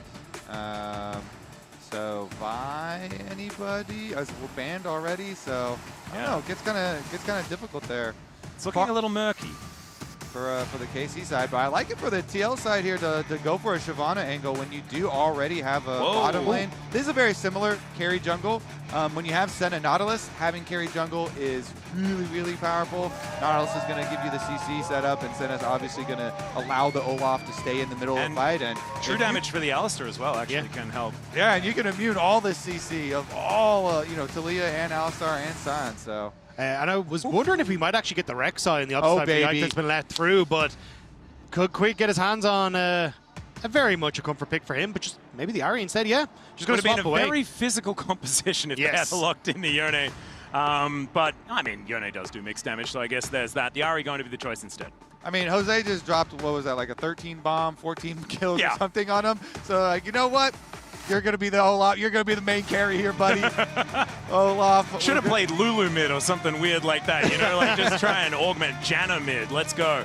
As that is going to be the Kiana locked in for Yike. Damage coming out of the jungle, it's what we were kind of looking for in this one, just in general. And Kiana Talia has been a pretty powerful combo as well. My only worry for the Kiana is, like, Team Liquid should have push in that top side, and if they can start to get Olaf into the enemy jungle, I think that's where Kiana will really start to struggle in that 1v1 against the Olaf. So I think if Team Liquid can try and play around Jose Deodo as they had in the past, that becomes a very big win condition for them.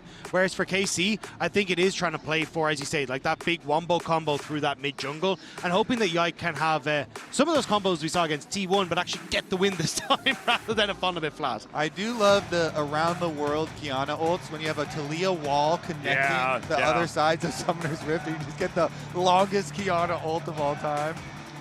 That could be an option. I'm very worried for the Kiana in the 1v1 matchup though, because I feel like after 15 minutes, you will just get run down by the Olaf. At least Kiana can utilize grass really well. Yeah, that's true. You can go invisible. Tricky.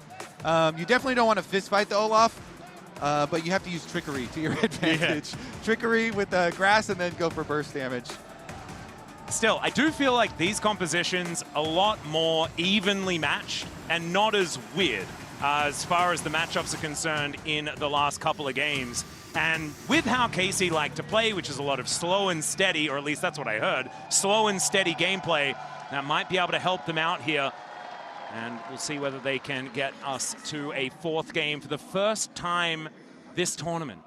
When we have seen Busio, though, on this Alistar, it has been much more about getting active in the early stages, very similar to what we saw on things like the Camille. So maybe less slow and steady for KC in this one, but we'll have to see how this one pans out. And speaking of getting active early, Olaf and Nautilus, pretty good invade combo. So they had a little soft invade up there towards the top side, but right back to Raptor start for both junglers. And they are going to power clear. Now, I will say, this little bit of information is quite nice. They got to leave this ward behind on Krugs too. So you can track this Kiana. All right, Ahri in the game. Vendetta is Riftbound's next set, ladies and gentlemen. It's arriving on July 31st, and it brings together new champions, iconic rivalries, and beautiful art from across Runeterra. And here is the new Ahri card as well. And she's already got one. We've already got up to the next Ahri. Very cool. I heard Ahri is pretty popular. Yeah, Betty is a lots of big skins, fan of the lots Ahri. of cards. Yeah. I would have expected to get more Lux. That was what I was thinking. True. And let's see whether history is going to repeat itself, as it was a bit of a fight, but I think you guys can talk about this. Yeah, first stand. I mean, Spawn talked about it to us last night, and he was like, why did everybody think the EU's going to beat us? Like, Spawn beat them at first stand. It was 2-1, so it's not going to be exactly a repeat, especially if TL have their way this game. Yeah, Core JJ with the fire. He's like, we beat them last time, and that'll happen again. Yeah, but in EU memory, we made it to finals. That means we're gooder. So that was kind of what we were hoping for. The problem is we don't really get the second chance if we lose this one. We're just out of the tournament. I don't think you're going to get to finals again. Yeah. Well, that's KC, not going to happen. Well, we still hope G2 can do it. No, yeah, I meant the we as in the KC Yeah. G2 certainly with an opportunity to do so, as we are going to have a look at all three of the lanes here. Currently with no big advantages just yet, but you can see Canna holding his own quite nicely into Morgan in this top lane. Yeah, Morgan got the push. Meanwhile, bot side push here for KC with Kalista and Busio, utilizing the Varus effectively here early on. And so it should just be split Scuttle Crabs for these two junglers. Opposite side clears. Of course, as we said, they both start their Raptors, so you're going to have the early Raptor respawns for both of them. They're both trying to power farm, both trying to get to their level 6s. So it should be fairly calm, and everything going kind of according to plan here. You get a little bit of extra time, of course, after your first clear, so this is like the 90% jungle play. You almost always just leave your ward over their Raptors. And he's going to cross here, too, over towards Yike, back to his Raptors. And so we'll both have vision of each other doing our second clears and our Yike, long swords. Yeah, Quid going to lose a bit of his health bar, but that is all that really results from that last play. As Jan and KJJ just down here just trying to hold down the fort. I don't think you're expecting to win this matchup as the Senna Nautilus, just with the power of the Varus early, has gone lethal tempo, so we're not going to get the lethality Varus, and I actually really like this. I do feel like they need consistent damage moving into that late game, and let's just hope that Kalist can have good positioning so that he can actually get those autos down. Yeah. Meanwhile, look at Olaf. We have a little deviation from Jose. He did not go into a standard re-clear here. He's taking some extra time on this crashing wave. And Yike moving towards the top side as well. Flash out from Morgan already as he slices away. Does avoid the damage there from the Q, then does back away as we had a look at Jose Diodo in game 2. Yeah, just breaking records and making records here after that incredible Lee Sin performance. And we'll see what he can do on the Olaf. Yeah, so he had a little bit of extra time there because of the extra time spent killing the red on the previous clear. Goes back now for Krugs. And both of them, honestly, very close to mirrored vision, too, that they left behind. Yep. With the control ward also being left behind here in TL side to see their second clear. And I actually remember one of our first jungle pentakills was actually on an Olaf. Can't quite remember who it was that picked it up. It was probably someone like Peanut or Canyon, because generally most of our records are. But I can't remember off the top of my head. But possible opportunity for Jose to do the same thing. Yeah, especially as this game goes later. Like 3 items on towards the Olaf, plus having the Senate support is huge. But Pulverize from Busio makes his way in. As Piercing Darkness actually working out quite nicely from Jan as they avoid the Piercing Arrow as well. Yeah, it does feel like Busio trying to get control over this bottom side. You can see multiple pings going on towards the second Scuttle spawn. So that's where KC is starting to rotate to now. And you can see the pings right now. They're question mark pinging the Gromp that they have the ward on. So they're like, okay, he's not doing Gromp. He must be doing Dragon right now. Their bottom lane just pushed in and moved up. And TL can't do anything about it, even though they can surmise his position. And good call from KC, because as we said, they had basically the mirrored setup on the opposite side of the map, so they knew Jose was up on top side and get their first dragon for KC. Yep, Jose is going to be able to clear out this control ward, but his position was known as well, moving up towards the Raptor camp potentially. He is faking going for the Raptor respawn though, and now moving down to cover his own. So Yike will move across with Busio, but Jose will be here, now spotted that the Olaf is on it. Good vision on both sides, to be honest. This is sort of a bit of an information battle as Yike is able to steal this one away. The wall goes down, but Quid gets him off it. Yahoo is just going to back away. So just trying to play defensively here, KC, making sure that no Biffo goes down in this early stage and things remain incredibly even. Jose still trying to get this re-invade, though. No push in mid for him. Smite.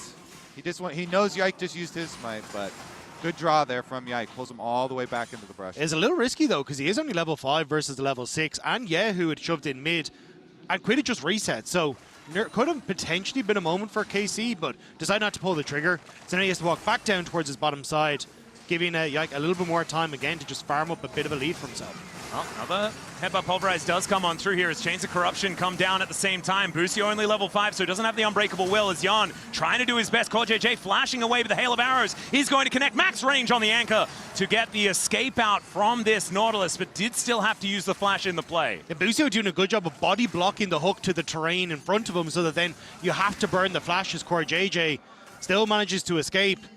But it does give KC a little bit of an advantage now on that bottom side. Yeah, Jose was moving down. That's why you saw Jan playing so aggressively. And KC, they smelt it. So they are going to be able to back away successfully. And no big advantages being picked up. Even this center lane actually doing fine as far as farm. I think that is going to be entirely evened out as these minions do get taken. Let's teleport back in as Kalist is going to face check. Does get snared. Piercing Darkness comes down, but the Piercing Arrow is there as well. A lot of piercing from both of these AD carries.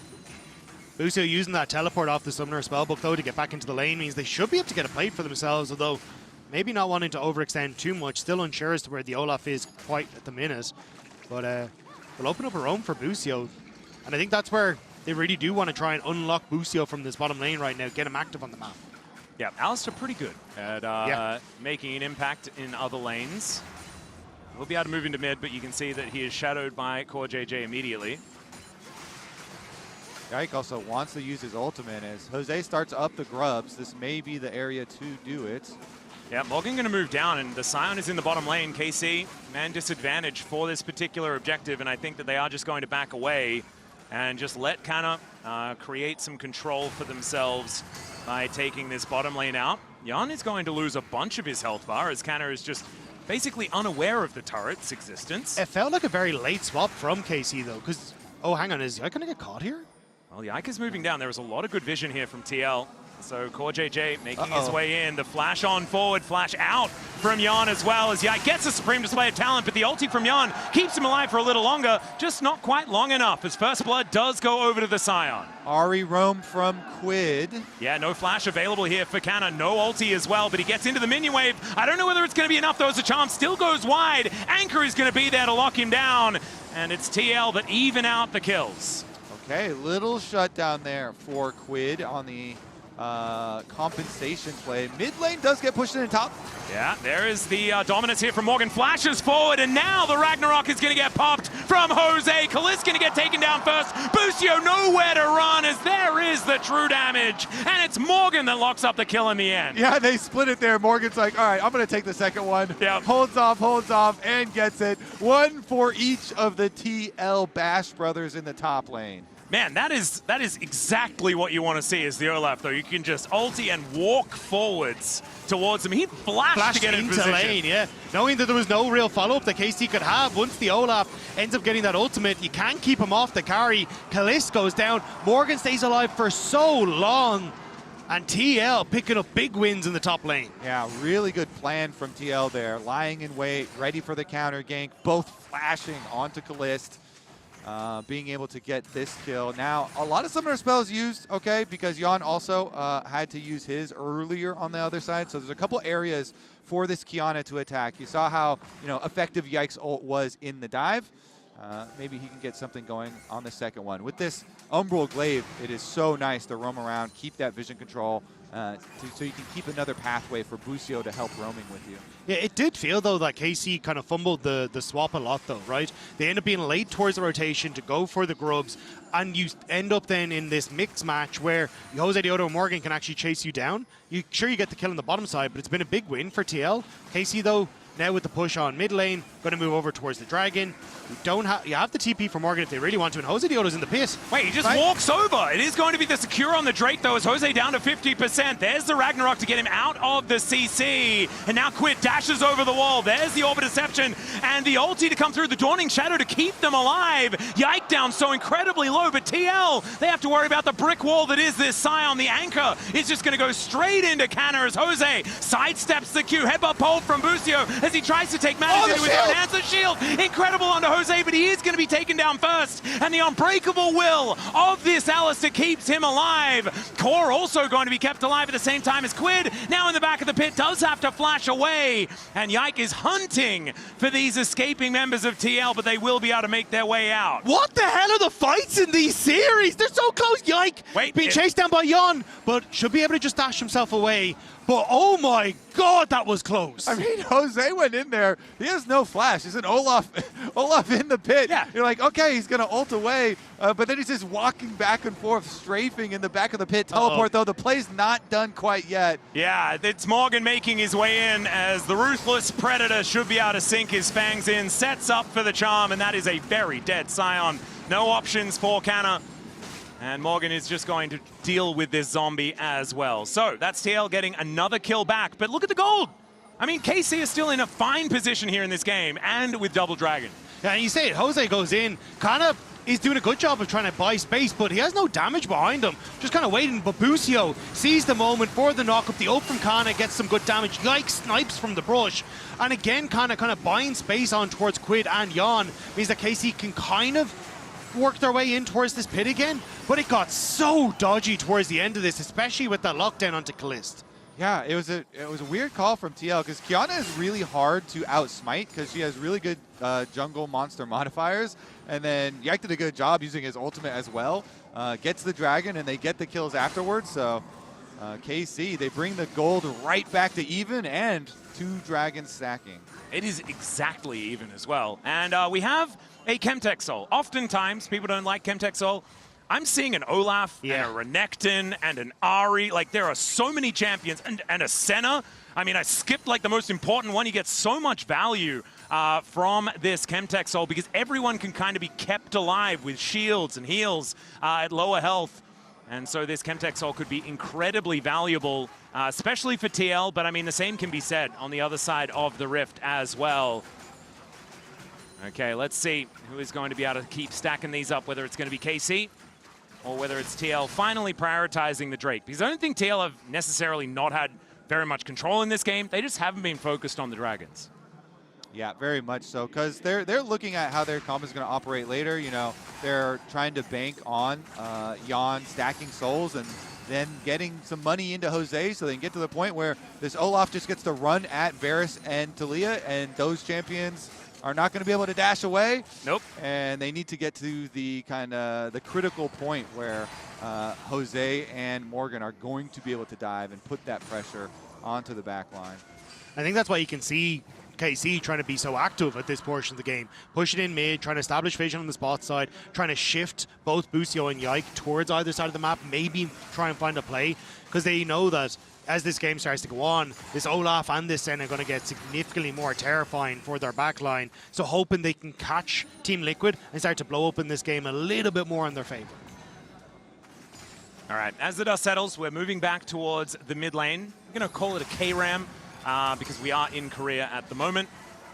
We're in the river at this particular point in time, as now the anchor comes forward. Get double knock up there from Core JJs. They're looking for Callisti, flashes out of the way, but it's not going to be able to escape Jose Diodo right now as the train just drives past the Viking. Yike getting the supreme display of talent, but it's now Busio dead in this split fight. It works out so beautifully for TL. KC kind of just fell apart. I thought it was going to take a while for the Olaf to get back to the Varus, but the Varus is right there in front of Core JJ. Core JJ nails him with the hook, and they full combo Calist. It's a beautiful setup. Jose is like, great, I'll just be able to take the kill early. Take a look at this. So into the brush here, Core JJ is going to walk over with Yon, and then boom, right there, right in the Calist. And guess what? Olaf right behind him. So that's going to be a very dead Varus very early on. From that point, Tagda, you're basically trying to scramble and get people out, evacuate, but Quid also hitting the charm there onto Yahoo as they're able to finish out Busio. And I mean, I'm still trying to figure out why Calist was walking towards the bush. They knew that the Nautilus was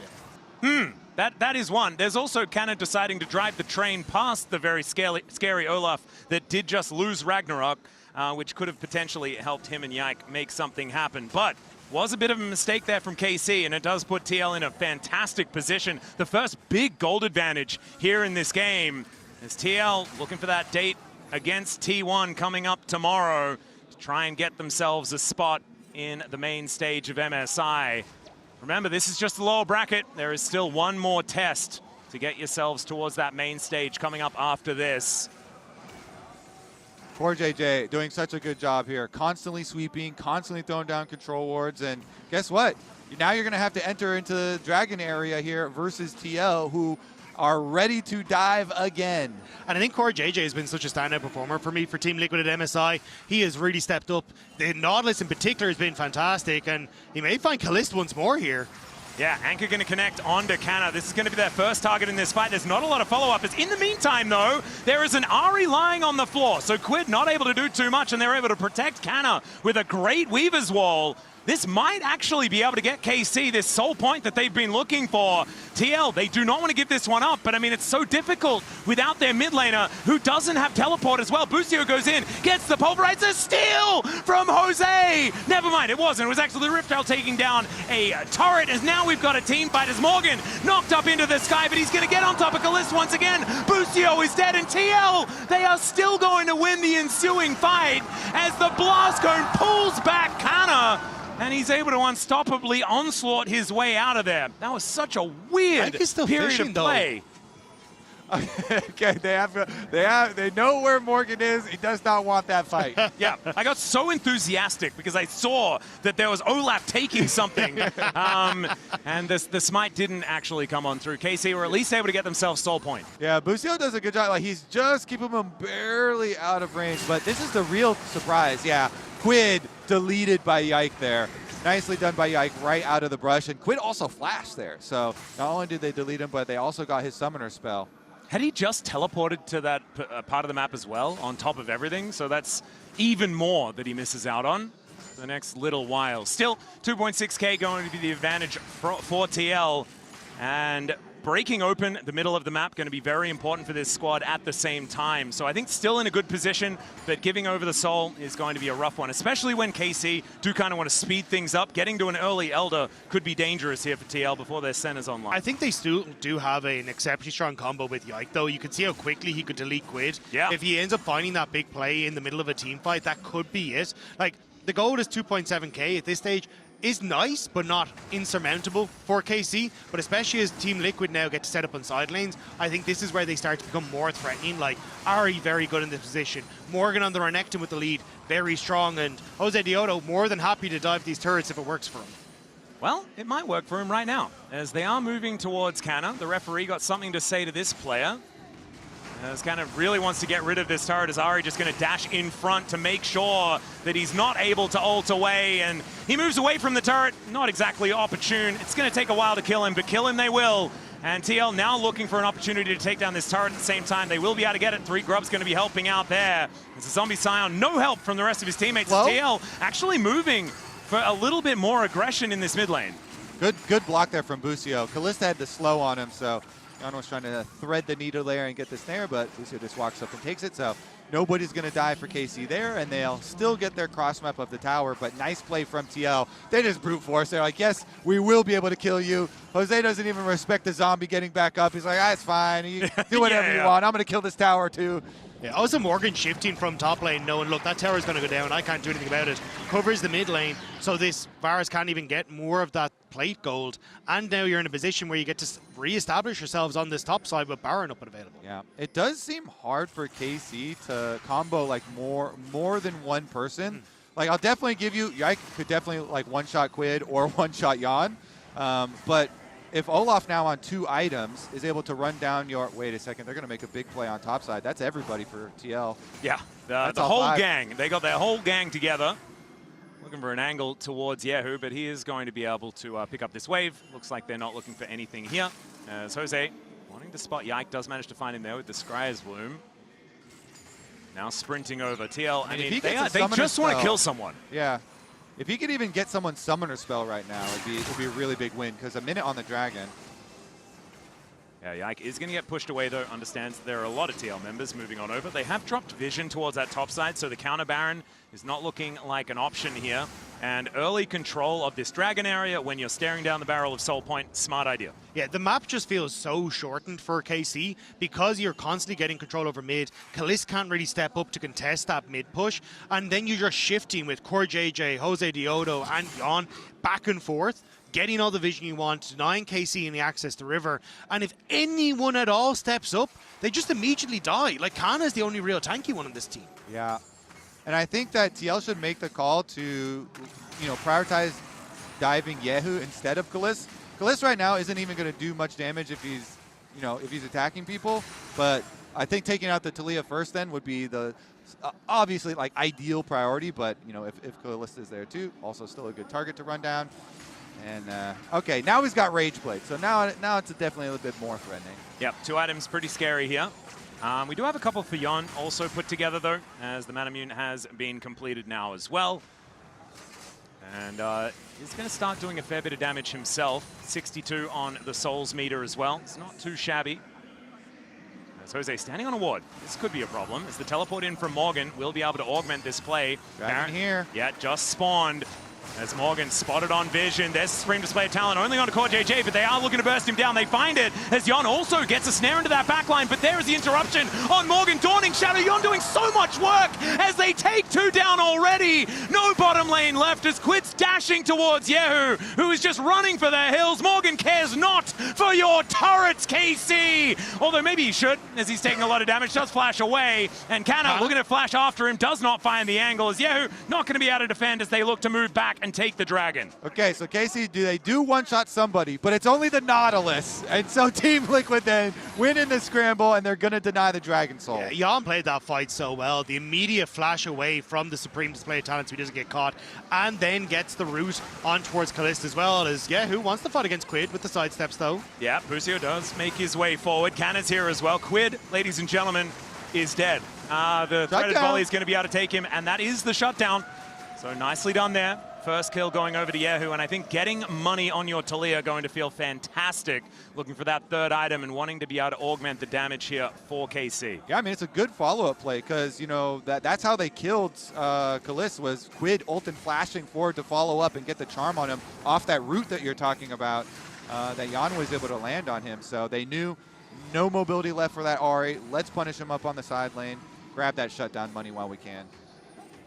All right, as the dust settles, we have the soul denied, so 4 minutes on another opportunity for KC. But one Chemtech Dragon is not really going to mean too much for TL, and they have a long road ahead of them if they do want to even out the Drakes in this game. So KC still with a lot of tempo control, I think, in this game. But whether they can utilize it correctly is going to be the big question as we move forward. As we check out the Coinbase Gold Grind, Jan doing a whole lot better than Kalista in this game, and better than I was expecting because he's playing center. And oftentimes you feel like you fall behind. Yeah, and it does feel like there's kind of like a choice here from KC. They're not giving as much of that gold in towards Kalista. And you can see here, sorry, this was the fight. Jan flashing away, then gets the route through onto Kalista, which then sets up perfectly for Quid to flash forward. He gets the pick. And really, so much of this fight being off the back of Jan playing this exception and then setting up for Jose Diodo to kind of knock them down where they'd already been set up. Exactly, running them down, getting the extra kills here. Of course, on the top side, you have the escape. Now we're back to it. Yep, more fighting as Yike going to get taken down a little bit lower, but that's going to be Core JJ in a bit of trouble. Depth Charge comes in, Dawning Shadow to try and keep his Nautilus alive as Quid gets into the backline. Supreme Display of Talent does so much work, and they manage to take down the Olaf, but still, Jan is fighting. Quid still alive. Busio taken out as Morgan brings his Renekton into the backline. The Mega Blast Cone going to try and get Canna out to relative safety, but the charm connects, and TL, even without their Viking, are able to win the fight. They're able to get the extra ones, and they can push the towers after this too. They've got mid wave and top wave all pushing in their favor. They only drop the Olaf this time with the burst damage at the very end there. Yike was able to get it off. Was that a 5v5 over a blue buff? Yeah, it looks Hell like yeah. Yeah. And it looked kind of, as you say, decent here for KC to begin with, because Yike doing a good job of separating. Busio has actually been able to keep people off of Kalista on this side as well, alongside Canna. And it's the Supreme Display of Talent that then sets things up. Yeah, so Yike is able to burst down Olaf. Morgan is able to get back and then force Kalista flash away. And so the top side going well for them, and they have plenty of time then to finish up the zombie down there. I mean, Morgan is just kind of wrecking havoc here through these fights. This Renekton able to slip through with the slice and dice and get the extra pressure from the other side of the fight. Meanwhile, Giannis is free hitting here. The Senna stacks are at 80, okay? You know, he had a lane versus, double melee supports, stacking up souls there, and then continually stacking through all of these fights. And when the games are this action-packed and have so many fights, this is crazy, by the way. LCS really making their way back in as far as the scoreline versus the LEC, as these stats actually include the 2 victories from TL earlier today. And also, like, if you look back at the last 2 years, unfortunately, it hasn't been great for LEC. It's been LCS who've been able to get the best of us, with Team Liquid picking up a 3-1, and then it was FlyQuest as well. They managed to get the 3-0, I believe, over G2 too. So I was kind of hoping that this would be KC, who, like, have looked stronger than they did in the past, kind of stepping up on the international stage. Like, we saw them at First Ham, but really getting a run at it at MSI just hasn't been the case, and this doesn't even feel like the KC we've seen domestically. Yeah, they haven't really been able to rely on that strength of just still being able to win the team fights later. TL have still been able to get the better of them. All right. now setting up once again. I mean, I feel like it does get worse because we're still thinking about the Olaf and Senna combination. Yeah. Because the Olaf, when you're buffed up by Senna, like the healing and shielding, like Jose just becomes such a crazy threat. And if you add several Chemtech Dragons into that, kind of good. Not to mention a Renekton. It's going to be so hard to kill him. Yeah. Because if the Renekton and the Olaf are sort of like going for the same target, Senna is just giving both of them the same stuff. Just feels a little bit unfair. Dawning Shadow can be so powerful as well to keep them alive. But 20 seconds until Drake number 2 is available for TL, and still Soul available for KC. They can make it happen. Yike was pretty good on the Smite trigger finger earlier on today. This could be an opportunity for them to get a bit of power in this game. All right, TL once again with vision control, nicely set up by them. It's going to make KC have to approach this dragon from some dangerous angles. They do have some blast cones to work with. You can get a little creative, but it's so scary. And you can see TL fanning out into this 3-point. They're keeping vision all points of entry over towards the dragon, and KC don't even want to take a part of it. Yep, not going to be a thing. So that is going to be second Chemtech Dragon over to TL. I do like that KC realized they don't really have to fight for this if they can't get a good position, and so deciding to forego it for now and get some control towards the Baron Pit. Yeah, they weren't really in a position to trade though for anything, right? Because you already had that top wave pushed out. Mid was fully pushed in by Team Liquid as well. So you kind of just saw Yehu move top, get a wave, and then that's been kind of the extent of it. So Team Liquid are doing a decent job as well before the setup for the objective of making sure there's not enough for KC to take anywhere else. Yeah, and those experience disadvantages are becoming a problem for KC. I mean, Morgan has a straight 2-level lead over Kana. So like the side lanes are really, really hard for them to deal with, because a fed Renekton and an Ahri in the side lanes, very, very dangerous. So that's why KC keep having to catch a little, and then they like lose a little bit here, a little bit there when they're going to some of these setups. You know, and even Jan is a full level ahead of Kalist. So we're going to start up the Baron. Yeah, Yike is actually going to go back. They don't have any vision towards this Baron Pit. Boostio, he cannot check it. They do manage to get the Scryer's Bloom, but the Baron already down to 50%. Yike realizing that he has to stick around, try and go for a bit of a trade here as the wall comes down. CoreJJ possibly caught out, flung back towards the team as he flashes away. Death Charge comes through. Yike is dead versus Canna. Stunned up. CoreJJ still alive as they're dashing into the backline. Kalist is going to keep himself alive, but now good sidestep as he takes down Quid and keeps himself alive. Jose, next one to fall. Canna should be wiped off the rift by Morgan, but TL, an even trade is not what they were looking for around that Baron. Yeah, I think they were separated again. There certainly isn't the amount of focus that I was expecting in these fights when we're diving 2 different areas, and then you scroll back over and they're still on the Scion. Because I thought that charm from Quid was about to just be the end for KC. You see here, they jump on towards CoreJJ, but just watch the charm here from Quid. He manages to sneak past Busio onto Yike. He doesn't get the ult off, and then you get this chase into the backline. But because the Olaf hasn't been hitting people, Jose Diodo ends up with the ult falling off. He gets double hit by Yehu. You get the combo from Busio onto Quid. Kalist stays alive, and Kana's buying a ton of time in that backline where you have to draw Morgan away. So in the grand scheme of things, ends up being a 2 for 2. Yeah, excellent peeling there from Yehu and Busio, keeping Kalist alive. Man, that Talia over the wall. And Kalist being able to sidestep as well, avoiding the Orb of Deception. I mean, Quid just needed to hit anything, and he would have died. You saw Kalist go down exceptionally low. But man, really, really close stuff. TL did have control of the game, though, and so them going for an even trade going to be working out for KC. But you can see the damage that was done in that last team fight. Yehu outpacing everyone on KC, and this has kind of been the call from KC. It's get Yehu into a side lane, try and feed him a bunch of gold. That's why he's the one member with an actual advantage when it comes towards the levels, working up towards that Rabadon's death cap. KC would love to have that before this Chemtech Dragon fight, which I expect is coming in just under 2 minutes. All right, CoreJJ clearing out vision. Jose wasting no time, is already hitting the Baron. And there is another Scryer's Bloom that is going to spot that one out. So KC utilizing the map in order to get vision, as there is another anchor forward. Not exactly the optimal target, as Busio is the one that's focused, but Unbreakable Will now being on cooldown. That's a Renekton showing up. It does have the big old shield from that teleport from the top lane. Honestly, that's pretty good for KC. They got the extra teleport out because they're the ones that used Scion teleport last time. So they did get the cooldown. Busio's recalling, though. Alistar with no ultimate is pretty hard to team fight.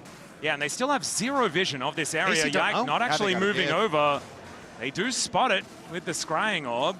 But can KC actually go for this? Hello. There is the point-blank charm. Yike is wiped out by the Dawning Shadow. No smite, no chance of contesting the Baron here, as well as TL. Beautifully played. TL set up wonderfully on that, managing to pick off Yike as he goes for the setup. As you say, there was no vision, no control at all around the pit, and TL knew it. Now with the Baron buff, 4-1 split push, Ari on top side, and as Morgan walks in. Yeah, he's just face-checking here. Doesn't have the dominance available. Kolomik is going to be there as the rest of TL. Moving on forward. There's the unstoppable onslaught to get Kana out of there. That is now a big tool that he will not be able to use. The inner turret is going to be taken down towards the top side, and TL, this Rebel Baron power play already at 2,200. And Quid should be able to get away from this. I say that. Doesn't have the ult yet. Yeah, he has flash. Oh. Yeah, Foxfire as well. Try and keep him be okay. The flash now has to be used, though, as, just barely able to slink past. It is Yahoo's ultimate down, though, with the Chemtech Dragon just about to spawn. So you can see Yike trying to make his way out, but with the investment KC put into that top side, I just don't think they can really contest this once again. Well, that is going to be 3 Chemtech Dragons here for TL, so that's their soul point to come on in. The maximum Elemental Dragons is going to be available here in this game. TL not going to be contested for this one. KC's base remains intact for now, but we are moving to some pretty dangerous gold levels. We certainly are. And Morgan now has a 3-level full lead over Kana. Oh, God. He's 507. This your is favorite player, your Renekton favorite player from on his Morgan. favorite champion. Oh, and he's having such a good game on it as well. Oh. Busio? Well, Morgan is just wondering who he's going to hit. Where is Busio? He is wandering towards Quid. Yike is going to be there as well. Busio is going to be in the Death Chamber as the Orb Deception comes on through. Doesn't care about the damage reduction from the ulti. So yes, to answer your question, gone. Yeah. Yeah. Well, there's an anchor towards Kana as well, who is just going to get caught out of position, flashes out of the way, gets turned into a zombie as Morgan just wanders his way towards this inhibitor turret. And KC just kind of falling apart here as their base is doing exactly the same thing. Inhibitor going to go down towards the bottom side, and with the remnants of this Baron, TL, they should be able to get Nexus turrets for this as well. Yike was still trying to flank. He was trying to flank this whole time as everyone was dying and the base is gone. Well, the Nexus turrets are going to start falling down as look at that army of siege minions that are set up to take this last one away. Busio has respawned, though, so maybe that is going to help them out on the defense. But now it's a naked Nexus, and now it's TL so close to another date with T1 as Morgan flashes in. They get on top of Yahoo. They wipe him out. Busio back to the Death Chamber again. And Callisti's on the fountain, but his Nexus is going to explode another 3-0 as Team Liquid destroy KC. Team Liquid, well deserved. I mean, the improvements that they've shown, outstanding. I feel like their drafting has got a lot better, and you can definitely tell they're more comfortable on the stage. Yeah, I mean, this one didn't even feel close. Jungle support outpacing across a huge amount of this series, and Morgan getting the better of Kana. That Renekton was terrifying in these fights. He is pretty good at Renekton, as it turns out, but a bit of an uncharacteristic performance from KC. I felt like they were in a very similar position against T1 that TL was. I was expecting this to be a whole lot closer. But TL, I mean, if you want to have any sort of performance moving towards a matchup against T1, this is the performance you want to see. Let's throw it back to the boys on the desk. Certainly is the performance you want to see, Atlas. Maybe not the performance I personally wanted to see, but North American fans definitely going to feel good about that one. Let's bask in the glory. Yeah. Here, Ox. You know what? You were just so convincing at the start of the show when you were talking about the star side. I got it. That really connected with me. It's a classic Ares performance. Yeah, I mean, he was talking about phases of the moon. What was that guy talking about? The moon's not in here. We can't see the moon. We're in an enclosed space. And I will say, banter aside, hearts out to KC. Obviously a pretty crushing way to leave the tournament. Yep. Was not their day, did not have that level of performance, so again, condolences. Don't want to take away, though, from the incredible performance we did see from Team Liquid today. I think as much as the banter was going back and forth, Did you expect it to be that one-sided? Because I felt like it was always going to be close. Dracos, it was written in the stars. Okay. All right. Fine. No, I'll just say I always no. thought it was going to be a close series. That really blew me away how much more dominant Team Liquid were. I will say, my real opinion was that coming into the tournament, I thought KC was going to be better than TL. But based on the actual tournament performance, Jose and Morgan have both been playing above where I expected. Morgan in particular, it's a crazy glow up from the regular season, and that is actually what made me believe that they would have an edge today over KC. I thought it was going to be a lot more competitive though, but Jose went crazy. I think KC's draft prep was horrible, and I think that was a big contribution to it as well. TL hard outdraft them in my opinion, and I do think that Kalist had a really bad series in some of these big moments. Kana had a horrible Vayne game. Like, KC just didn't show up. I think as well, when you look at how TL prepared for the T1 series, felt like they came in there with some really smart drafts. That Poppy game, they did most of the work to win the game and then crumbled at the last moment, but that doesn't eliminate the fact they were in a winning position against T1, and you can see their game plans working really well against KC. And in Game 3 as well, right? Like, those games were winnable, and I don't think that KC had that big player that was kind of stepping up in the way that, you know, the T1 players were from those deficits. If you get behind, you need someone to be the star, someone to kind of, you know, do that big play. I think Yike was trying his heart out in that last game, but certainly. We got to be honest, there was one jungler that was standing tall in this one. Jose had just been crazy across all 3 games. The Olaf pick, I think, was really, really smart. Made a lot of sense in the draft. It was very cohesive.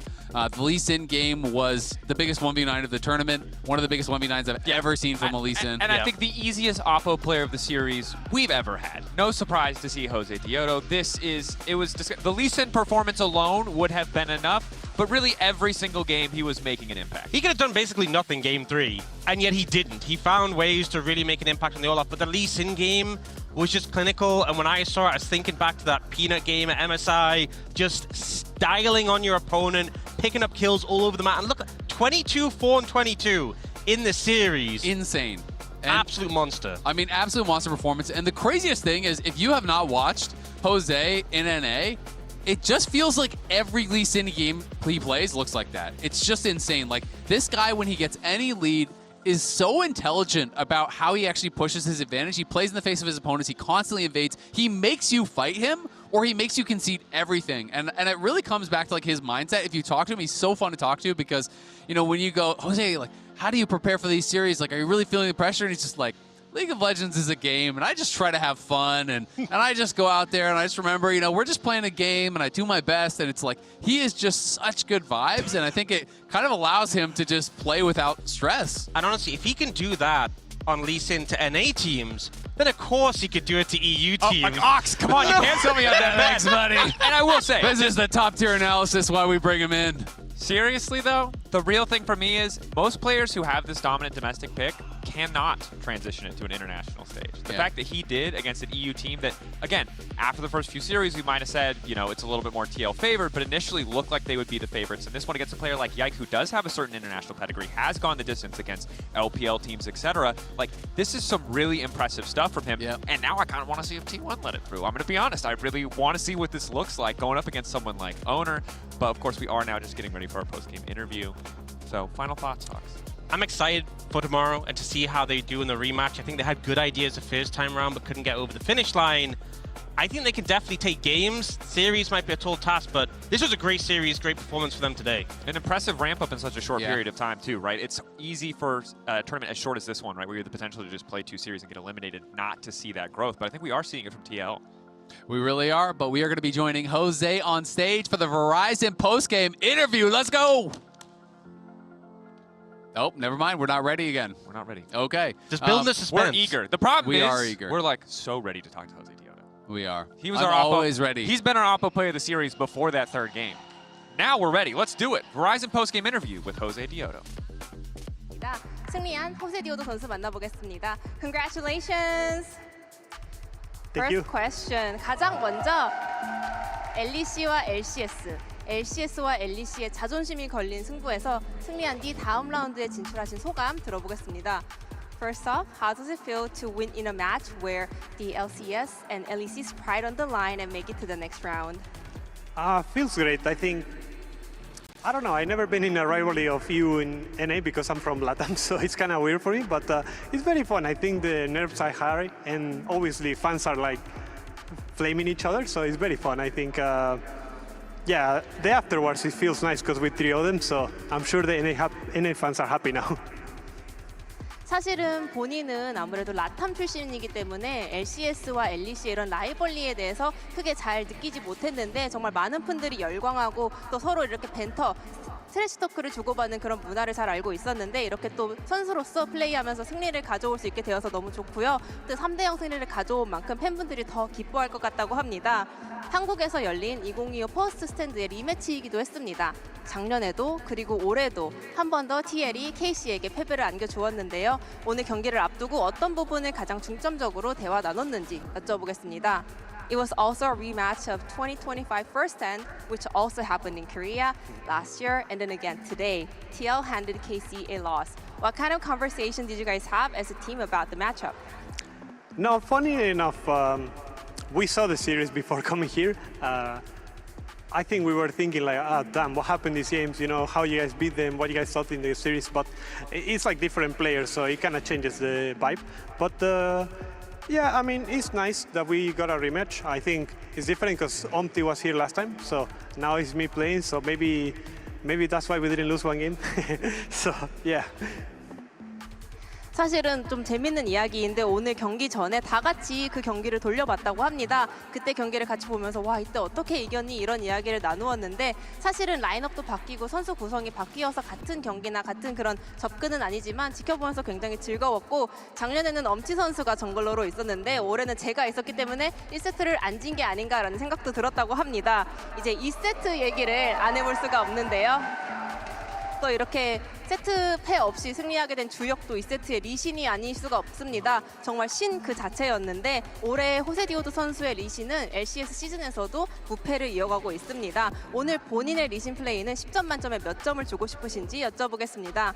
Now we have to talk about your game 2 Lee Sin, which was godlike, and your Lee is still undefeated in the LCS season as well. On a scale of 1 to 10, how would you like to rate it?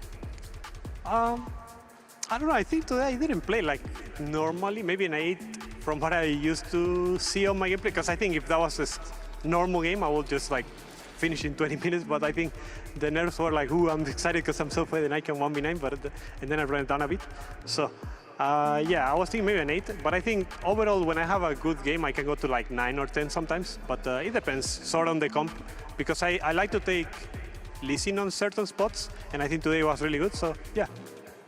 오늘은 좀 평범했던 것 같아서 한 8점 정도 주고 싶다고 하는데요. 오늘 보통같이 좋은 경기력이 나왔다면 사실은 리신으로 거의 뭐 1대9도 할 수 있고 너무 잘 컸기 때문에 한 20분대에서 경기를 끝낼 수도 있었을 텐데 사실은 리신이 너무 잘 큰 나머지 나 너무 센데 나 진짜 아무나 다 1대9 해도 이기겠는데 라는 생각에 조금 더 긴장을 해서 게임이 좀 빨리 끝나지 못한 부분은 아쉬워서 한 8점 정도 주고 싶다고 합니다. 정말 좋은 경기력이 나올 때는 9점, 10점 경기력도 나오기도 한다고 하는데 특히나 리신 같은 경우에는 본인이 선호하는 그런 조합 카운터가 있다고 합니다. 특정 조합이나 특정 조합 상대로 리신 굉장히 좋은 픽인 것 같다 해서 꺼내들게 됐는데 오늘 경기도 그런 부분에 해당되었다고 합니다. 그리고 최근 설문조사에서 존경하는 선수로 인생님을 뽑아주셨는데요. 인생님의 어떤 점이 호세디오도 선수의 마음을 사로잡았는지 여쭤보겠습니다. And in a recent kind of Q&A, you said the league pro you look up to is Insect. What about Insect captivated you? Well, when I was younger, you know, League was a game that where mechanics were like super low. So when somebody did something like Insect, it was like really like exciting to watch. So back then, when I was like 14, I remember watching him playing fiddlesticks in Worlds. I think he was in semifinals against, I don't remember the team. But I don't know, I realized he was playing fiddlesticks, but he also played Lee Sin, and I followed him throughout the tournament. And I really like his game style and how he played the games. And since I was younger, you know, every mechanic that I see was like crazy. So I don't know, I really love Insect when I was younger, and he really made me play Lee Sin throughout my career. So yeah.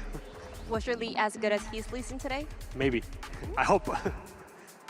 사실은 어렸을 때 이제 롤을 보면서 그 당시에는 이제 제가 14살이었는데 그렇게 선수들의 피지컬 같은 게 매우 뛰어나진 않았다고 생각했는데 그래서 피지컬이 매우 뛰어난 그런 선수들을 보면 많이 매료되었다고 합니다. 그리고 그 당시에 가장 기억에 났던 점은 인색 선수의 그런 피지컬뿐만 아니라 월드 4강에서 피들스틱도 꺼내고 리신도 꺼내서 좋은 모습을 보여주었는데 그런 화려한 모습이 나올 때마다 와 너무 잘한다 싶었고 정말 그 월드 내내 인색 선수의 경기력을 쭉 챙겨봤고 그 덕분에 리신도 이렇게 잘하게 된 것 같다고 하는데요. 그래서 오늘 본인의 리신이 인색 선수의 리신만큼 훌륭했다고 생각하냐고 여쭤보니 어쩌면 거의 같은 레벨이었을 것 같다고 합니다. 그렇다면 이 인터뷰를 굉장히 흐뭇하게 보고 계실 인색님에게 혹시 인색 킥과 함께 샤라웃 한번 부탁드려도 될지 여쭤보겠습니다.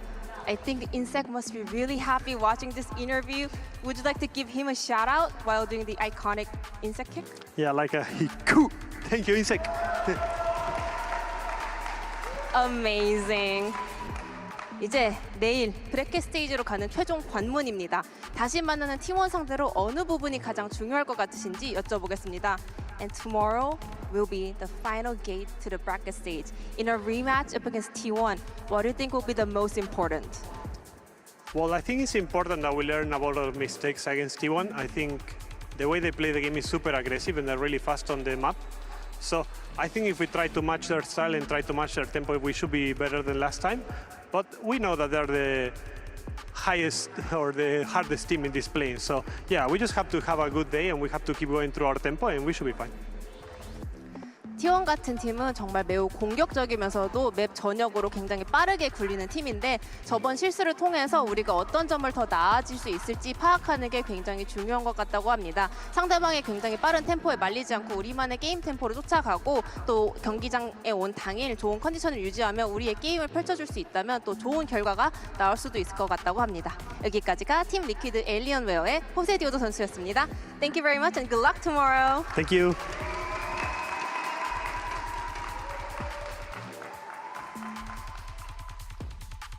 Thank you so much, G-Sun and Jose Diego. I love the shout out to Insect. But of course, we are now joined by the victorious Spawn, who told us that he was undefeated, who told us that he would win. Slow clap. I think it's a fast clap. Why do we need a slow clap? Good job. Let's go! Bro. Oh my God. That's my GOAT. That was a good solid high five too.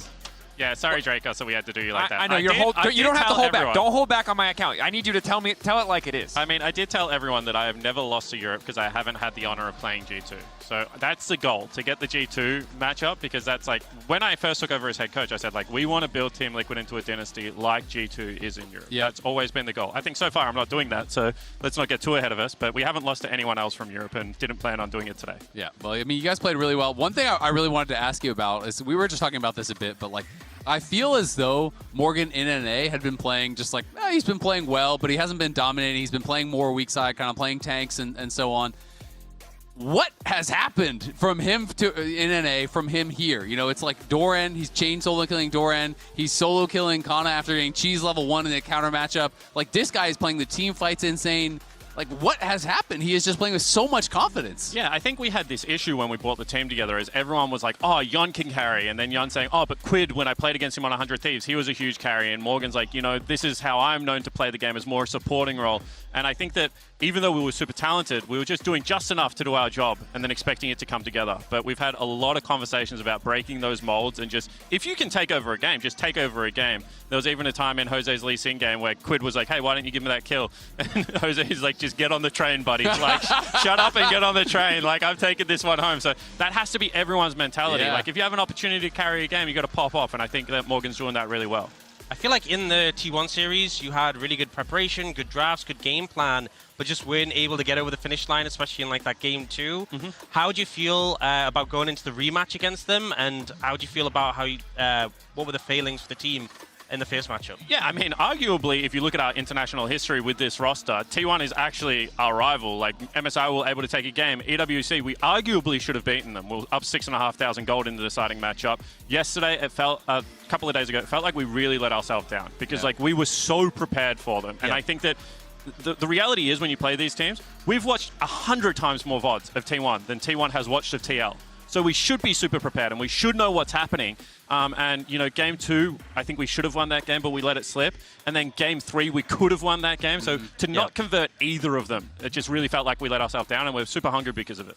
So I know you're not the on-stage drafting coach now, but talk to me a bit about drafting, because I feel like everyone I've talked to has been very impressed with your preparation, not only against T1, but also here. You guys are going in with a lot of the different looks. You know, I remember we had talked at one point in NA, and you had talked about how, you know, we just need to get us a 50-50 draft because we have good players, and like then we're expected to win from there. You're bringing out Yasuo mid, Yasuo top. You're bringing out Olaf in situations where we haven't seen it from you before. You're bringing out the mages bot. You guys feel like you've unlocked a new level of flexibility. So kind of talk to me about what's going on there. Yeah, 100%. You know, credit to Spooks. When I brought him on this year, I thought that drafting is one of his strengths. And then his job is to really prepare our drafts and what we want to do. And then my job is to tell the team what the enemy is going to draft in response to that. So, for example, I knew who was going to play the Anivia today. It's something that he's been really famous for. So we have to have a pick in mind for that coming into the draft. So I think it's working really well at this tournament. I think that Spooks and Hatham are going above and beyond in their preparation. And I think that this is something that the flexibility